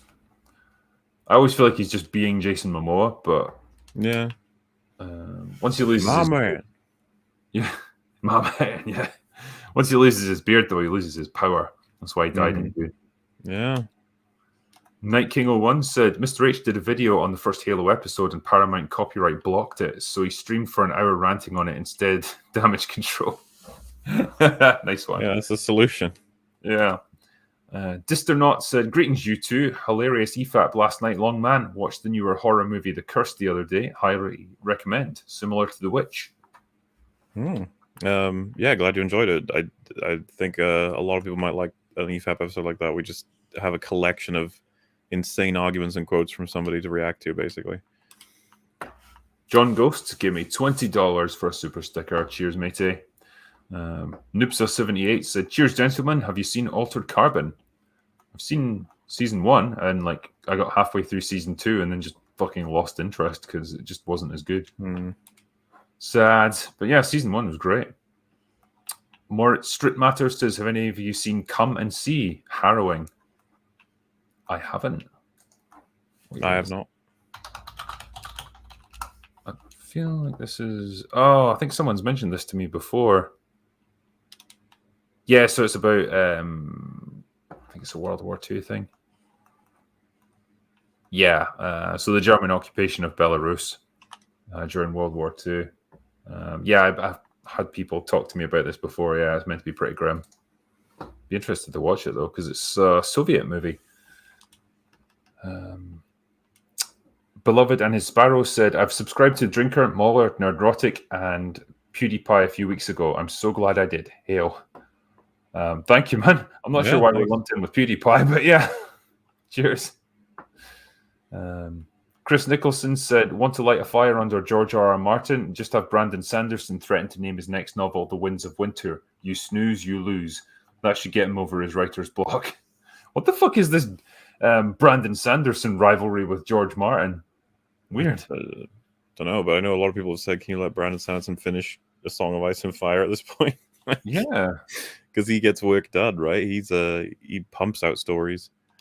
Yeah, I think people reference this on Twitter where it's like when he was in lockdown, he wrote like 4 books, which is insane. And apparently, if they're good, then fucking hell, what a talented guy. Yeah. James Moore said, "A theory is because George set up the books to be the antithesis to Tolkien, it'll always end in an unsatisfying way, even if it makes sense. John's been set up as the hero, but good people always die, etc." Yeah, I think there's definitely merit to that. Yeah, I mean, shit, man. John might just be dead already in George R.R. Martin's books, like he's bleeding out at the end of the last one. he wants to be. Game of Thrones is really subversive. When I first watched the show, I was impressed with so many decisions they were making that seemed so bold. Mm-hmm. But it's hard to end a show where that's the philosophy of it, almost. Yeah, it's almost like people are fine with the little bumps along the road being unexpected, but they still want that big, satisfying payoff at the end that will deliver like an expected ending, I think. Mm-hmm. And if they don't get that, then you're going to be left wondering what the fuck was the point in any of this. Here we go. We've got the ultimate torture device here. Master Eden says, watching TLJ is the worst torture ever. It's torture for the mind. Yeah. It's like, give me the electric chair, Jesus. Yeah. Please don't do this to me. John Ghosts, give me another super sticker for $20. Thanks, man. Very generous. Teague says, do you think a fighting game film, Street Fighter or Darkstalkers, could work if they took inspiration from Big Trouble in Little China and Last Dragon? I would say they absolutely could. Make it a little bit hokey, just fun, good actors with a bit of charisma, fun fight scenes. I think you could do that for sure. Docs Ecos gave me what is this? 1,000 of something, which I've never seen before. I don't know what the currency is, but thank you anyway. Says, have you guys seen the new Scream? It basically made fun of Rian Johnson, The Last Jedi, and the toxic fandom at the same time. Have you seen it? That's not. So I've heard from someone who I trust who saw it. The idea is that there's. Have you seen any Scream movies? Yeah. So you know that in the universe they have the Stab movies, and because it's very self-referential and meta in Scream. So apparently the new Stab movie comes out, written and directed by Rian Johnson in the universe, and disgruntled fans get so pissed at the direction that the way that thing is going, they start killing people, and they're the killers in the movie. I was like, how exactly do you interpret that as being like making fun of Rian Johnson? I've said several times I need to see it myself, but it sounds like there's a pretty obvious target they're making fun of there. Yep, seems like it. It doesn't seem like it's Ryan, but maybe I'm wrong. But that's what a friend told me. DT says, hello guys, love you both. Question for Drinker. Why do you promote Jack Daniels and not some fine whiskey like Glenmorangie or Chivas? It's an old question, this, but when I got my sort of icon made, I was just poor and I couldn't afford good quality whiskey, and so I just had the cheap stuff like Jack Daniels, and so that became like my avatar. And then it's just always been associated with it since then. So there you go. It's just like one of those little chance decisions. I never really thought anyone would care or notice, and now here we are. But yeah, I've got access to slightly better quality whiskey now. Robert Feldman says, Doomsday takes place in Scotland. You're in Scotland. Please review ASAP. How far are you from Hadrian's Wall? Is that still a tourist destination? Hadrian's Wall isn't really a tourist destination because it's huge. Like, it goes the full width of the country, and like it's kind of vanished mostly. You can still see little bits of it, but it's just a fucking wall. There's not really much to see. I'd probably about, I don't know, a couple of hours drive to get to Hadrian's Wall. It's pretty far away from me. But yeah, I got a chance to talk to the director of Doomsday, so that was great fun. OMG Puppy said Herbert's son Brian wrote some of the Dune books, including a good trilogy set during the Machine Age before Dune. Not classics like the first Dune, but solid sci-fi stories. Yeah, I knew his son took over, so that's fair enough. Happles said, hey, what the fuck? ZSJL is hot trash. Now debate it with the long man. Zack Snyder's Justice League, I assume that is. Wait, who they saying should debate with me? I don't think we've really got time for a debate on this. No, I don't want to have a debate on it anyway. I'm just curious who they meant. Like, they meant you? Yeah, I think so. Oh, right. Well, I mean... Yeah, like, basically, you know, you obviously hated it. I think I came out on the side of it's still pretty weak, but I like it more than the Whedon cut. Mm-hmm. I think that's really as far as it goes. Like, I don't think I kind of ever came down on it being a great film or anything. Well, yeah, I mean, there's some realities that these lads are gonna have to get used to, and that is that me and Drinker do not line up on everything. I know. It's a Who would have tragedy. thought? And we don't try and kill each other or call each other names. Mihai Banks, as far as you know, I'm going to kill you.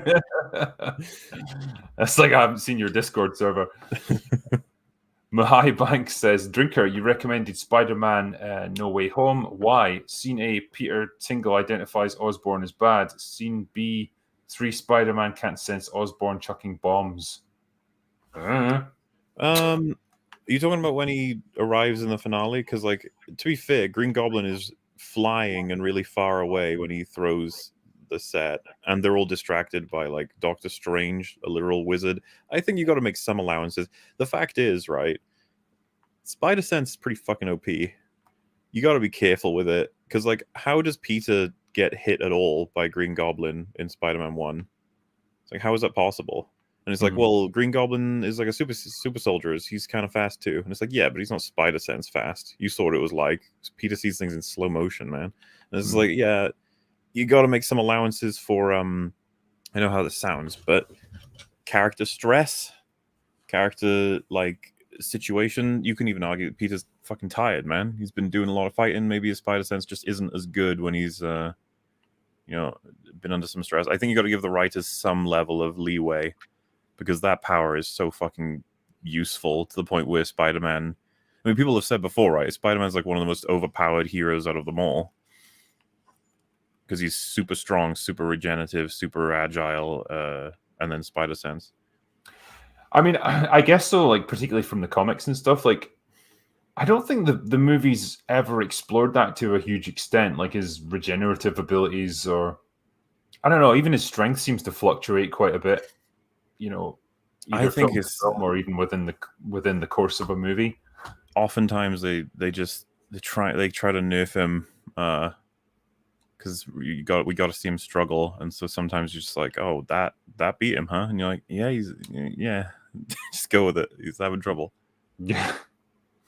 Double Brewski said, "Have you seen Firefly / Serenity? Thoughts on it?" I think you can probably answer this better than I can. Sorry, what do I think of Firefly, was it? Yeah. Well, so I haven't seen it in a long time now, but I've only ever had really strong, good memories of it. And as you guys would know, it's got a really good reputation. To the point where it's considered like #1 for things that should have gotten more seasons. Any idea why it didn't take off? Wrong place, wrong time. I think it's one of those sorts of. It's kind of like when Blade Runner came out. Just like everyone was like, eh. And it's like, oh, I think nobody cared enough, which is really unfortunate because, man, like the cast they had for it and the setups for what kind of story we're gonna get, could have been cool. That's a shame. Ronald G64 said, "Have you seen the show The Wire? If not, it's the greatest series next to Game of Thrones." Yeah, I mean, I've not seen The Wire. I've heard nothing but good things about it, but yeah, I've not seen it. I think because it's kind of huge at this point. Like, I know it's all finished now, but it had so many seasons. It is a bit huge, yeah. WJ Valente says, "Are you a fan of the movie The Fly with Jeff Goldblum and Gina Davis?" Yes, it's a nice bit of body horror. Good old-fashioned body horror with good prosthetics. That's one of those movies where I hesitate to say I fucking love it. I think it's great. And because it's such a fucking gross movie. Mm-hmm. And it's just like, really? That's when you... It's like, yeah, I really, really like the way they do almost everything in that film. I think it's great. It's gross. Is it David Cronenberg that did it? He did, yeah. Yeah. The effects and the body horror are fantastic. Yeah. And yeah, good performances. And it's just it's a really decent story as well, just of like the terrifying sort of reaches that man can get to with the pursuit of I guess knowledge and power. Yeah.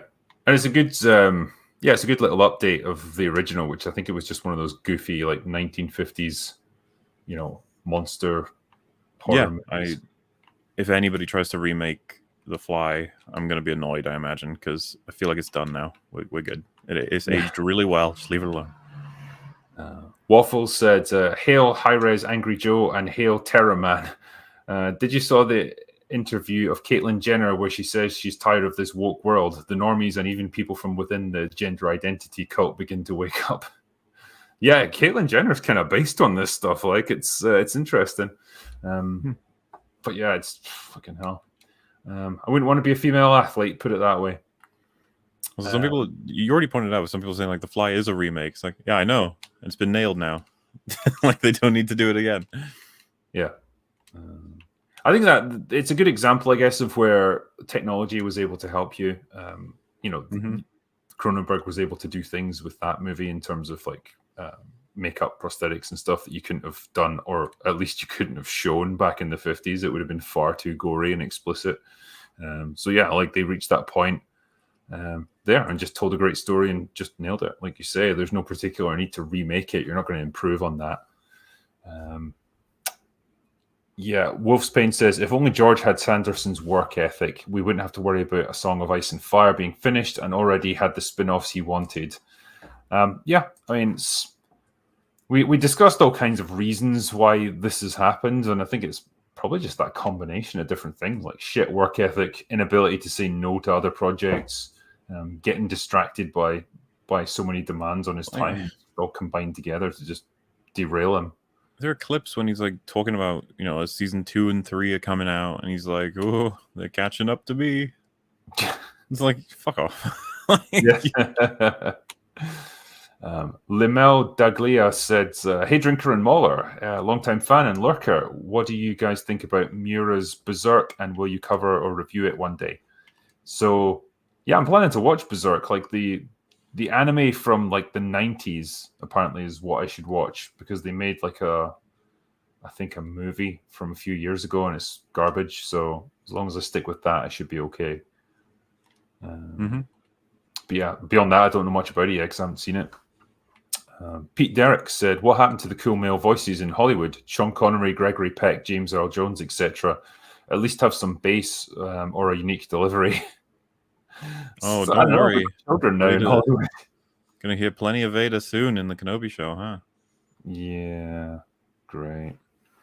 Adam Leaderway says, "I'm curious, Mr. Drunkler, have you traveled the 1970s Woody Allen rabbit hole? Sleeper, Love and Death, Bananas, that stuff. I absolutely love that era. Crazy that it was almost mainstream." Yeah, I mean, I don't. In terms of Woody Allen's like earlier work from the 70s, like, yeah, I'm not too familiar with it myself. Not really seen it, I'm afraid. JS Pena says, "Have you seen Legends of the Guardians yet?" No, sadly. Brett Cohen says, "If you like Nick Cage movies, watch Prisoners of Ghostland. Stupidly great fun." It's not had great reviews, I don't think, Prisoner of the Ghostland. Let me just see it. Yeah, what did they give it? Oof. So it's got like 2 out of 5 on IMDb. Damn. Not great. Yeah, it's another Nick Cage movie. No Garde says, Brandon Sanderson doesn't want to finish A Song of Ice and Fire. He's too Mormon and it's too dark and sexy. Plus, he's got another 25 books he wants to write. You know what? That's the thing, man. If he had no interest in doing so, then of course we wouldn't want to force him to. I want someone who fucking cares about Game of Thrones to do it, Yeah. Because it clearly ain't George. Moritz Strip Matter says, "You read my message when I fought in ER. I died." What? Oh, I guess they're saying that they were playing Elder Ring, and when you read out their message, they were distracted by it and got. Okay, yeah. Well, there you go. I'm reading out your message again, yeah. Moritz. I hope you're doing well this time. Yeah. Comrade Commissar Yuri says, "We're stuck for good things to listen to. I suggest the worst verse written by Josh Wagner and narrated by Nature's Temper on YouTube." Fair man, fair play. I don't know much about either of those things. No. Scott Pilgrim says, "Everybody relax. I'm here. Thank God." Oh, God. We were just killing time until you got here, Scott. Thank you. OK Composite says, "Durara is like if Tarantino made an anime. It's strange and inscrutable, but also good if you have the patience." All right. Night King 01. "I'm curious to hear your thoughts in a video on Tron Legacy. Very underappreciated in my opinion, and the visuals are incredible. Your thoughts, guys?" I didn't love it, and I don't know if it's just because I've got a lot of nostalgia for the original Tron. Felt like it wasn't really a story that needed to be told. It's been a few years since I've seen it again. I know people seem to have a really fond opinion of it, and I'm not quite sure why. From what I gather, the soundtrack helps it a hell of a lot, Daft Punk. But you've also got, I think visually people really quite liked the way they went with it. I don't know that anyone remembers the story. At least I'd be surprised. I just remember thinking that was fine. And then I find out years later that was an attempt at launching a big IP franchise for them, that they wanted to make that a huge thing. And it's oh, whoops. Yeah. I don't think Tron's your launching pad for something like this. I don't think so either. I think, was it Red Letter Media that said it was the initial Force Awakens, that movie? It follows all similar beats, and It was supposed to launch something big, but it didn't. Yeah, I just remember Tron himself barely being in it, and you've got that digitally de-aged Jeff Bridges, who, I don't know, they hadn't quite perfected it then, and he looked a bit fake, but yeah. Never mind. New Age Superheroes said, love you both. Plan to review Wheel of Time? Nope. I don't know what that. James Heikkinen says, another of your billion have you seen Superchats, but I think Sphere, from the guy who wrote the original Jurassic Park, is awesome. Love to hear your thoughts. Sphere's an interesting one to review, actually. I like the premise of it. And I like some of the things that happen. The idea that it's conjuring up monsters from their subconscious is very much like Forbidden Planet. But yeah, I thought the ending was a bit cheap and kind of, it just kind of took the easy way out. But yeah, there was definitely some great moments in it. I mean, have you seen it, MauLer? Seen what, sorry? Sphere. No. Okay. Do you know the premise at all, or? Is it about a big ball? Kind of, yeah. That's it. They just look at the ball. I guess the whole plot. Yeah. No, they scientists from the present day, they discover a crashed spacecraft on the ocean floor, and so they go down to investigate, and they find the sphere inside it. And that's when unusual things start happening. They start getting attacked by a giant monster outside, like a sea monster, and yeah. Do you recommend? What's that? Do you recommend? I think you would get something out of it. Yeah, give it a watch. Like I say, there's a great premise to it. I just don't quite like the ending. Okay. Is that Hershey's Chocolate says, have you seen American Horror Story or The Flash? They are my two favorite shows that both went to shit pretty early on. You on Netflix is another one that's thumbs up. So the Flash is one of your favorite. I was like, wait, what? Isn't that show a laughing stock right now? And it's oh, right.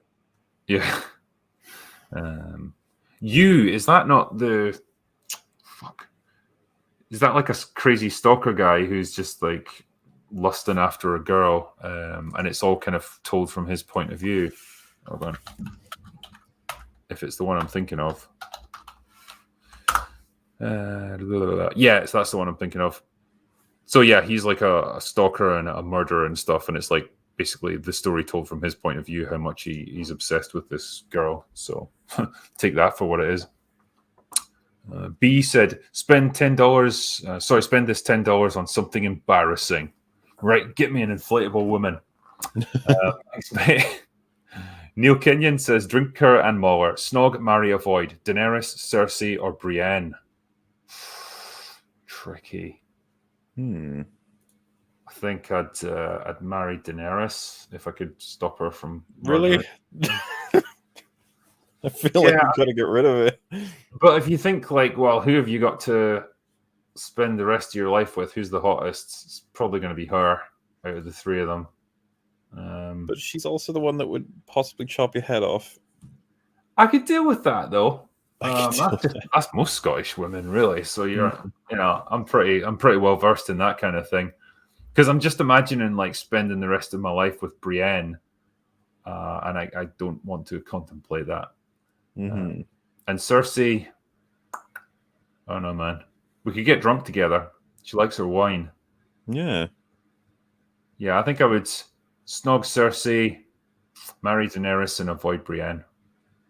Well, if she kills you, I'm just saying. I told you so. What would you do? What's your choice? Oh God.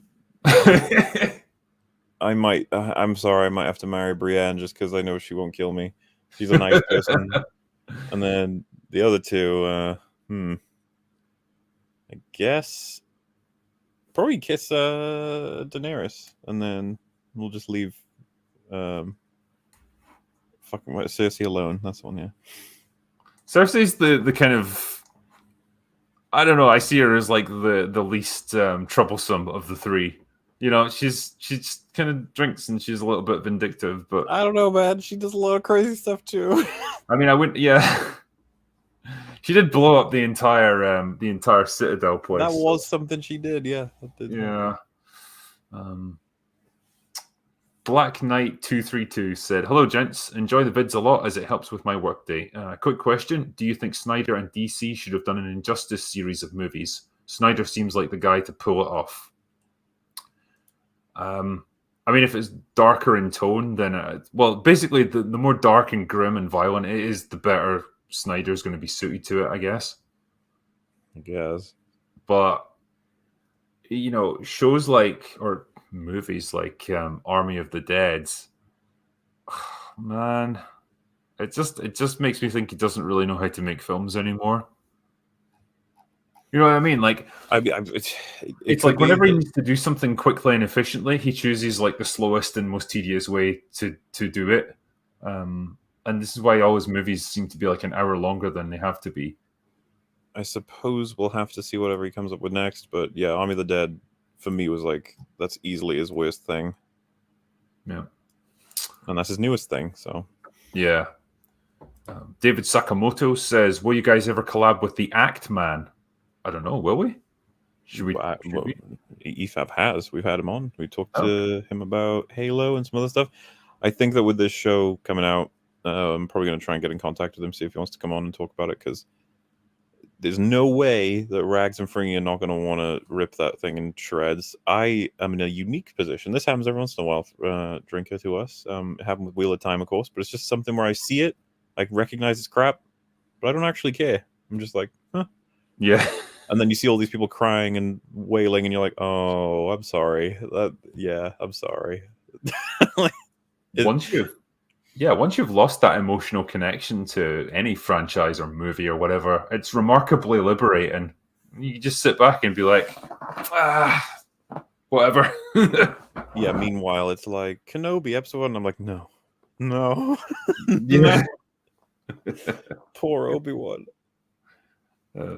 John Oakletree says, "Drinker, you should call your catch-ups last call." We should call it last orders, actually. Yeah. That's not a bad idea. Haralumpy Netherlands says, "New IP that looks promising, Raised by Wolves. Ridley Scott's involved and has the best android performance since Data and TNG." So is that going to become a franchise then? Maybe. No idea. Matt Mail says, "I asked about the new IPs earlier. Would you all ever consider doing a pod where you brutally, honestly critique fans' works? I think it would help a lot of the future creators and might give us some hope." This is a tricky one for me because I get a lot of people contacting me saying, you know, read my script or read my book, or, you know, I put together a trailer or whatever, and, you know, you want to help as many people as possible, but at the same time, you've only got so many hours in the day, so it's a bit tricky. And I think both of us, you know, we kind of do a lot of streaming and a lot of videos already. Like you're kind of on every live stream show that exists right now. My tentacles are everywhere. Yeah. It is a tricky one. Funky Fudge 11 said, "How the hell do you keep up with these messages?" We struggle, I guess. Like, I've got a pretty strong policy that I need to get these out of the way and caught up on, you know, before I do another live stream. I wouldn't want to go into the next like happy hour or the next open bar with other super chats from previous ones that I still need to do. Like, I would just completely lose track of what I've done and what I haven't. But yeah, like this happens to a lot of channels, doesn't it? You end up with a big pile of super chats that you haven't got through yet. Like you guys on EFAP are are still trying to get through. Got them all collected up in a big file. We're getting through them day by day. Yeah. Lyndon Hare says, have you seen Lifeline? It's a YouTube original, but I didn't get picked up for a second season. I haven't. No, sorry. Night King 01. The Halo showrunners are treating the books as gospel, even though they were made in collaboration with the game devs, and they didn't read it. Trust me. Yeah, I've heard them say things like this. They didn't really follow the games or anything that closely. Funky Fudge says, Drinker about Brienne. I don't want it. I don't want it. Don't want it. Next one. Big Daddy MRI says, Drinker and MauLer. I agree with MauLer. The score for Tron Legacy was worth the trip to the theater. Daft Punk and Joseph Trapanese, orchestrator, knocked that score out of the park, won a Grammy for the score. I mean, maybe it was amazing. I don't really remember the score at all from that film. It's been a long time since I've seen it. Maybe give it a listen on like a YouTube or something. Yeah. Tom McCaffrey says that teddy bear with the razors and the 18-inch rubber dildo and rainbows is your timeless children video, should be part of your merch. Yeah. I'm not sure anyone would be willing to manufacture it. You'd have to get it custom made. Wagminder says, Drinker, you bespoke, witty, devilishly charming chap. I hear you say, what's your favourite scotch you can recommend to a heathen American, and what novel of yours are you most proud of? Yeah, the drink I would recommend is what I was drinking on Thursday night for the open bar, and it was Highland Park. I kind of flip between the different whiskies. I really like Lagavulin, but Highland Park, it goes down smooth. So yeah, you'd enjoy that. And what one am I most proud of? Probably the first one, Redemption, just because, you know, it was my first book and it meant a lot to me to get that published. You know, that getting that phone call from my agent for that first deal was a pretty amazing experience. And I did pour a lot of effort into that first novel. It's probably not my best, but it meant the most to me. And Double Brewski says, what are your best/worst of the MCU? So, movies, I guess? Well, we can knock out worst straight away. Captain Marvel, Black Widow, and I think the Eternals. At the bottom. The Eternals, maybe. Well, I haven't seen it still, so. Oh, you're lucky, man. You get to experience it one day. And then as for best, well, we've got, I think, Civil War is up there, Avengers, Iron Man. Infinity War? I really do like Infinity War. I'm not sure if I think it's as good as those others. It's like tier 2, if you will. Maybe Guardians. What about you? Well, yeah, I think the bottom ones are easy, and you could pretty much put all of the TV shows in there as well, if that counts, like other movies. But yeah, they all fucking suck. Yeah, as for the best, yeah, first Iron Man for sure, love it. I could rewatch that anytime. Yeah, Civil War, Infinity War, I really like, and I don't know why you guys hate Winter Soldier so much. I really like it. Don't worry, Drinker. We are an island, all right? If ever you want to find out, there is a 7-hour stream where we go through all of our criticisms. Is there a way to condense 7 hours of content down to something that I could pay attention to? The plot armor is absolutely insane. It's like off the charts. There are many moments in how the plot connects. Seriously, if ever you want me to destroy your feelings for that film, just watch it with me, okay? Like, the amount of things that don't make any fucking sense in terms of the plot and how it all connects together. If you remember, Nick Fury doesn't get killed because they're all incredibly incompetent, and he has a lightsaber that can just teleport him out of a situation. It's very strange and bizarre, and that's just like one scene, man. When you find out the whole plot, they've literally cracked converting people into robots in the 70s, apparently, because that's Zola. They find the creepy German AI. He explains their entire plan to them. It's really, really stupid. One of the things that really pisses me off is that when they find out about Operation Insight or whatever, and that it's going to kill millions of people, Cap feels the need to go and collect his suit from the Smithsonian or whatever before trying to stop Insight. fucking absurd. But it's because of the themes, MauLer. The themes. I don't think the those are MauLer stop. I can stop. It's fine. It's just you're destroying my love. It's there are. I wish I loved the movie because everybody does. I appreciate the action. I appreciate how it's shot. I appreciate the ideas it's going for. Also, Project Insight makes no fucking sense, man. Do you remember what the plan is? Hydra are going to kill like 1 million people, or I think it's 400,000 or something, because they're all people who may, judging from their biometrics and profiles, stand up against Hydra. It's like, do you know the result of killing like 300,000 people in Washington? Do you know what that's going to do? Like, yeah. Fucking insane. Yeah. I want you to stop talking now.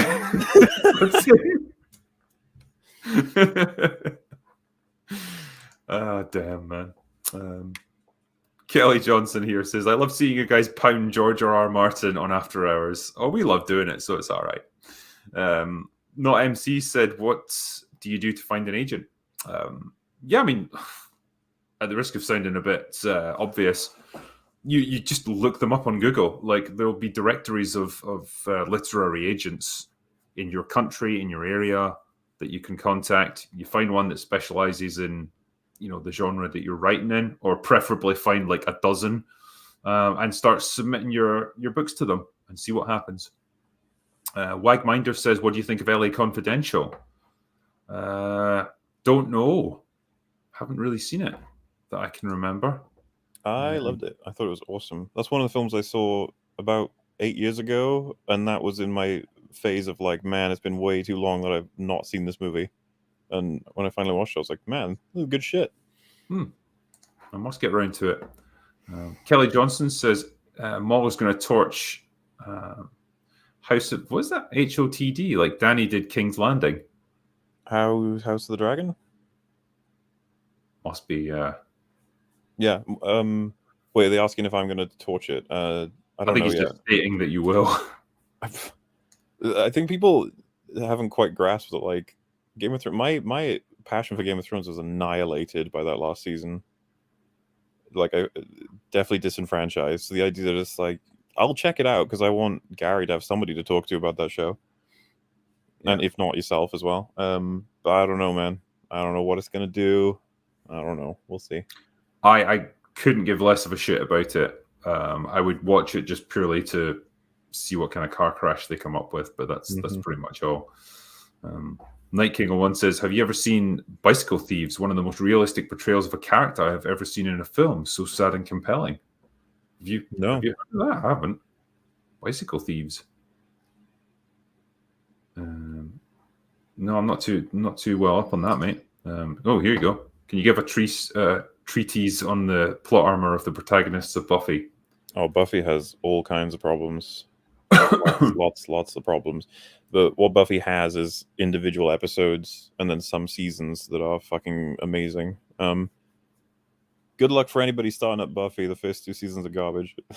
Like, it's the reality of it. But yeah, there's obviously plot armor is in everything, right? But that doesn't mean we don't highlight it if it's there. Like the Batman. I know a lot of people like, it's good to see Batman fail. We don't want to see him being perfect. And it's like, yeah, but you probably shouldn't blow up C4 bomb in his face. You probably shouldn't ram his skull into a bridge. Like, this is plot armor because he should probably die from both of those. And it's so unnecessary as well. Like, these are not like crucial parts of the story that like have to happen that way. They could be quite easily avoided or mitigated somehow. He doesn't have to be right next to the guy who blows up. He could be in the midst of retreating, and at least you've covered some of it. Have you seen Army of Darkness, Evil Dead 1 and 2? Well, yes, we have seen Army of Darkness as it happens. We've definitely seen Army of Darkness. That'll come out in years from now, and you guys will love it. All of us having a shit ton of fun watching Army of Darkness.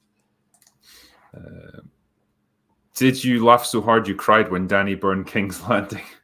I think there's a video actually on MauLer where me and Wolf are watching it, and because I asked if he was okay if I record it just in case we have any reactions, and when she starts burning women and children, I think we just lose our minds laughing. We can't believe it. I don't think I even really reacted. I think I was just confused. as to why she was doing it and what this was meant to mean. You know what I mean? Like when something's so bizarre and ridiculous, it's almost like you can't accept that it's happening. And I think that's kind of where I was with it. I was just like, okay, we've gone hysterical, man. Like this has got to be some kind of like fantasy or nightmare or something. Like it can't really be happening. Remember they spent all that time telling us how dangerous the ballistas are, the big giant dragon crossbow things, and it's just like Drogon just defeats like 1,000 of them. Yeah. No problem. It's just like that's how the episode like opens. It's just confused. Well, at least that battle, sorry. Yeah. Oh god. But then you have other moments where they're able to shoot dragons out of the air from like 3 miles away that are probably traveling like 100 miles an hour just with one bolt. Yep. Like they're that fucking good. Hiding behind a rock. Bad when they need to be. Gosh. Did the agents look at your Twitter following? Did you publish elsewhere? Did they ask for a sample chapter or book? I mean, I had no Twitter following before I became a published author. I wasn't even on Twitter. Did I publish elsewhere? Nope. Did they ask for a sample chapter? Yeah, they want a sample chapter, and usually a covering letter and stuff explaining what you're going to do and a synopsis of the book.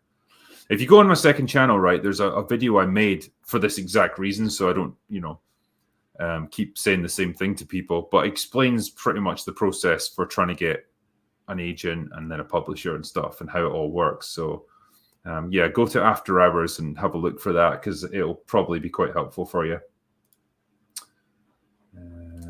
What's the next one here? You're watching Moon Knight, another disappointment.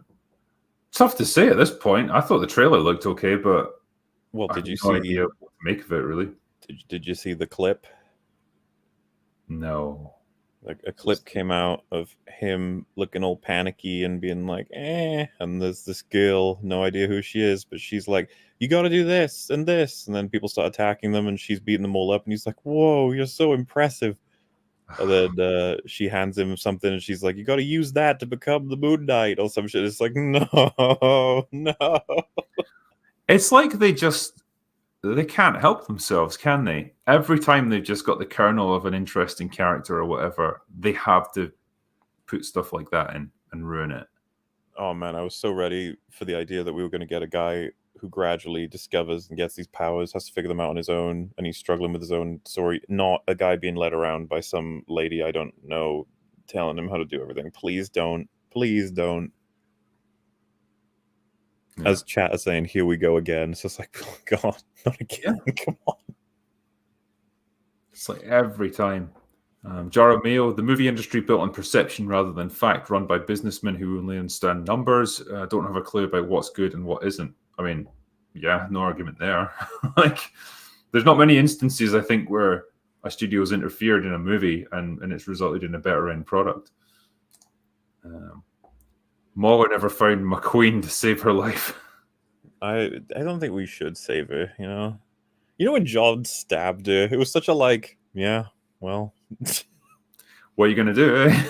Like, yeah, fuck it, I don't know. I love it, because, she's murdered an entire city's worth of people, and she's clearly lost her mind at this point. Yeah, there's not much to do except kill her, really. I just love the fact that, he kills her, and the dragon picks her up and carries her off. So she's just gone, and so's the dragon. And the guards come in and immediately deduce that John must have murdered her, and that he's incarcerated for it. Like, for all they know, she just fucking left. No, they saw the blood on the floor. There's a little puddle. And that was it. That was enough. Dude, if he starts kicking the snow over it, like, what? Nothing happened. What do you mean? Yeah. Or like, just cut your hand or something, like a little bit. Like, oh no, nicked my hand on a knife there. Oh, damn it. Oh, look at this. I made a little pool of blood. Damn it. Yeah. Don't think about it. It's so funny as well because the writers were like, Drogon would probably kill him, right? And they're like, oh yeah, what do we do with that? It's like, he just leaves. Drogon just fucks off. Yep. And another writer is like, we can't just do. Yeah, okay. Like, whatever. Fuck it. It's like just. It's like someone who's just finishing a marathon, like kind of crawling over the finish line. By that point, they're just, just fucking end it. Just any way to get this done and finish the scene, wrap it up. Fucking whatever. Wagminder says, well, as an author, what's your ideal novel length for a thriller? 100 to 100,000 words. Sorry, 110,000. That's relatively long for a thriller, but yeah, I tend to write longer books. So even when I'm writing thrillers, they are around about that length. But my agent always, or my editor always, tries to press me to shorten them. But what can I do? Like, you've got style, I suppose. And it's the worst thing in the world to have to cut stuff out of your book that you spent weeks or even months writing. You know, like whole chapters or whatever. It's like, yeah, that's just going to get cut now. No one's ever going to read it. I think TFA's complete word count is like 250k. Brutal. So you've got 2 entire novels and a bit more. But hey, at least I read them out, so it's all good. Yeah. Jarameo says, so the key is to be perceived as good by being associated with the biggest and best numbers, meaning if you have no talent, you can buy credibility. I mean, pretty much. If you make financially successful films, it doesn't really matter, does it, to the people in Hollywood? That's how J.J. Abrams fails up the way. I think that's it. I'm just going to see if there's anything else that's come in here. Bicycle Thieves is a 1948 Italian film by Vittorio De Sica. Nice. That was the one he was talking about earlier. Like I say, it's not one I was familiar with. Drinker fixed his hair. Like, what? Was it broken before? You broke your hair. Damn it. Told you not to break my hair. Money without an irritating question. I love the Neil Marshall interview. Oh, thank you, my friend. It was fun to talk to him. He was a nice guy. Fucking hell, dude. I just found out. Do you know that there's a video that Jon Stewart has put out called The Problem with White People? What's the problem with them exactly? I don't know what he says, but just what a title. Could you imagine if you replace white with any other color? Yep. Man. Why has it become like acceptable to do this? And why has it become desirable almost? Like it's some kind of badge of honor. Like, oh yeah, I've berated white people more than you have. Don't white people suck? It's like, oh man, that's racism. Like, I don't know if you knew that. Yeah, that's a bad thing. We're not. That's not cool. I mean, it's that old meme of like, you know, the picture of Dany from Game of Thrones like getting held aloft by all these like brown people. And it's like this is how white women feel when they make fun of white people on social media. Praise me. Oh, disgusting, man. I just don't understand the mindset of people that think like that. It makes no sense. Her Dothraki and Unsullied should have avenged her. I mean, possibly. The Unsullied became a bit of a non-entity by the end.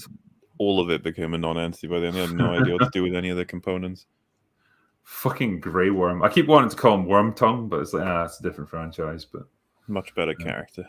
Yeah, fucking that guy was just like, I don't know if it's the actor or what, but man, yeah, I didn't really buy him as like this absolutely unstoppable killing machine. No. Super sticker from GT. Thanks, mates. And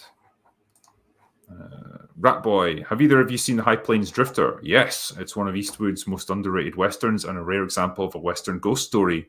There's a few spicy moments and definitely wouldn't be made today. That is true. It's a great movie, though. I really like High Plains Drifter, and I really like Bill Ryder as well.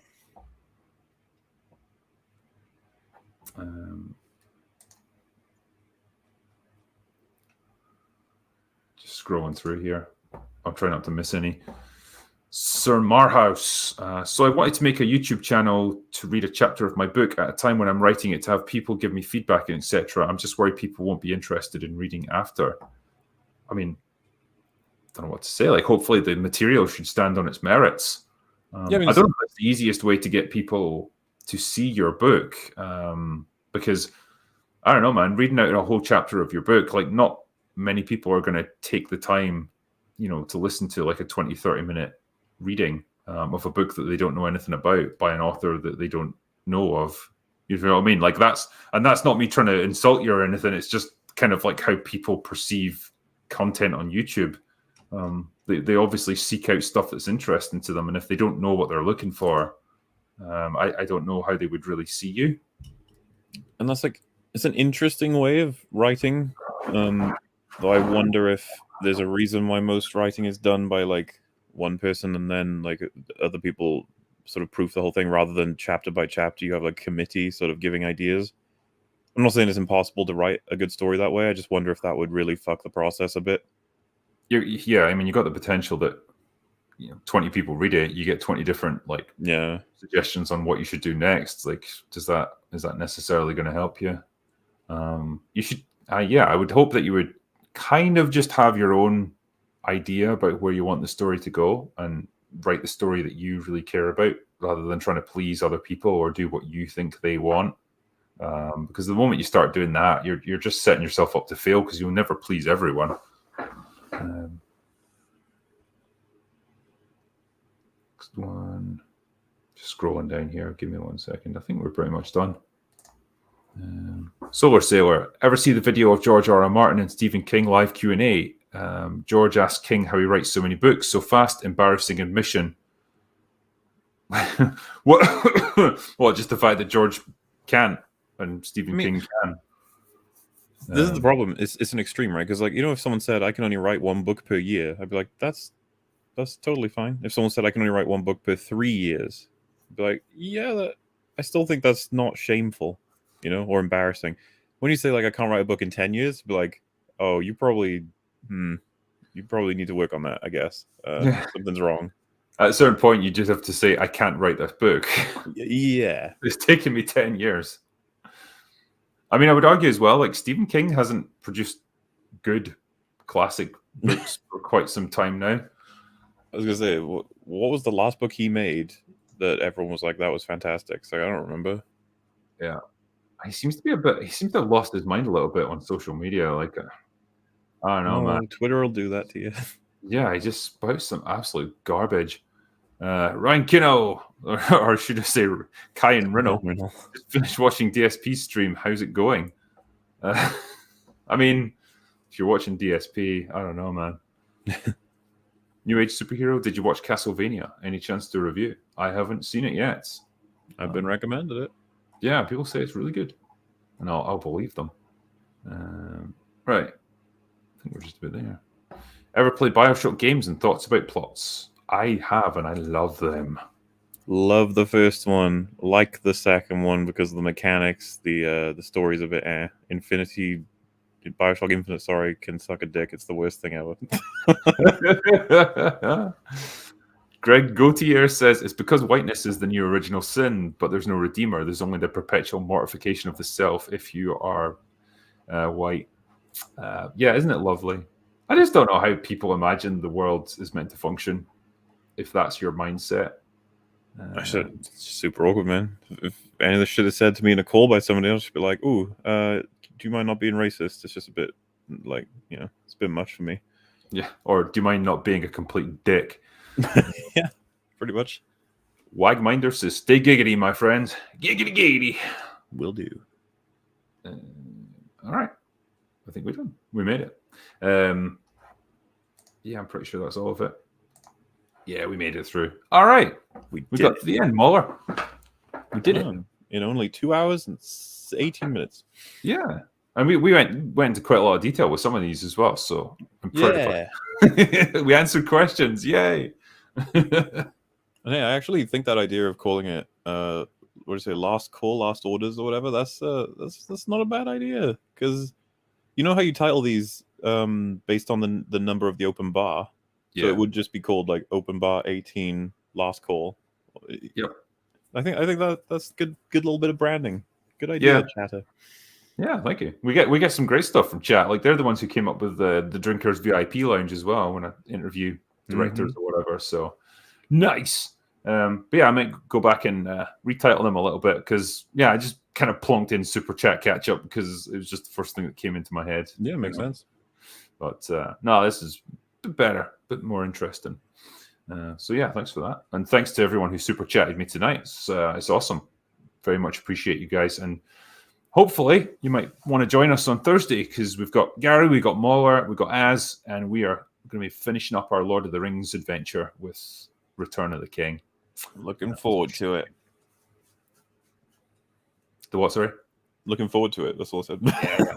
And I'm going to watch all like 5.5 hours of the extended cut, so should be good. Watch the super extended cut, which means you watch it in slow motion. So I'll start it right after this, and I'll still be watching it by the time the stream comes around. Like, I haven't finished it yet. Anyway, guys, well, thanks for that, and I'll we'll hopefully catch you on Thursday, and I'll get to work on my next review tomorrow. All right, well, that's all we got for today. So go away.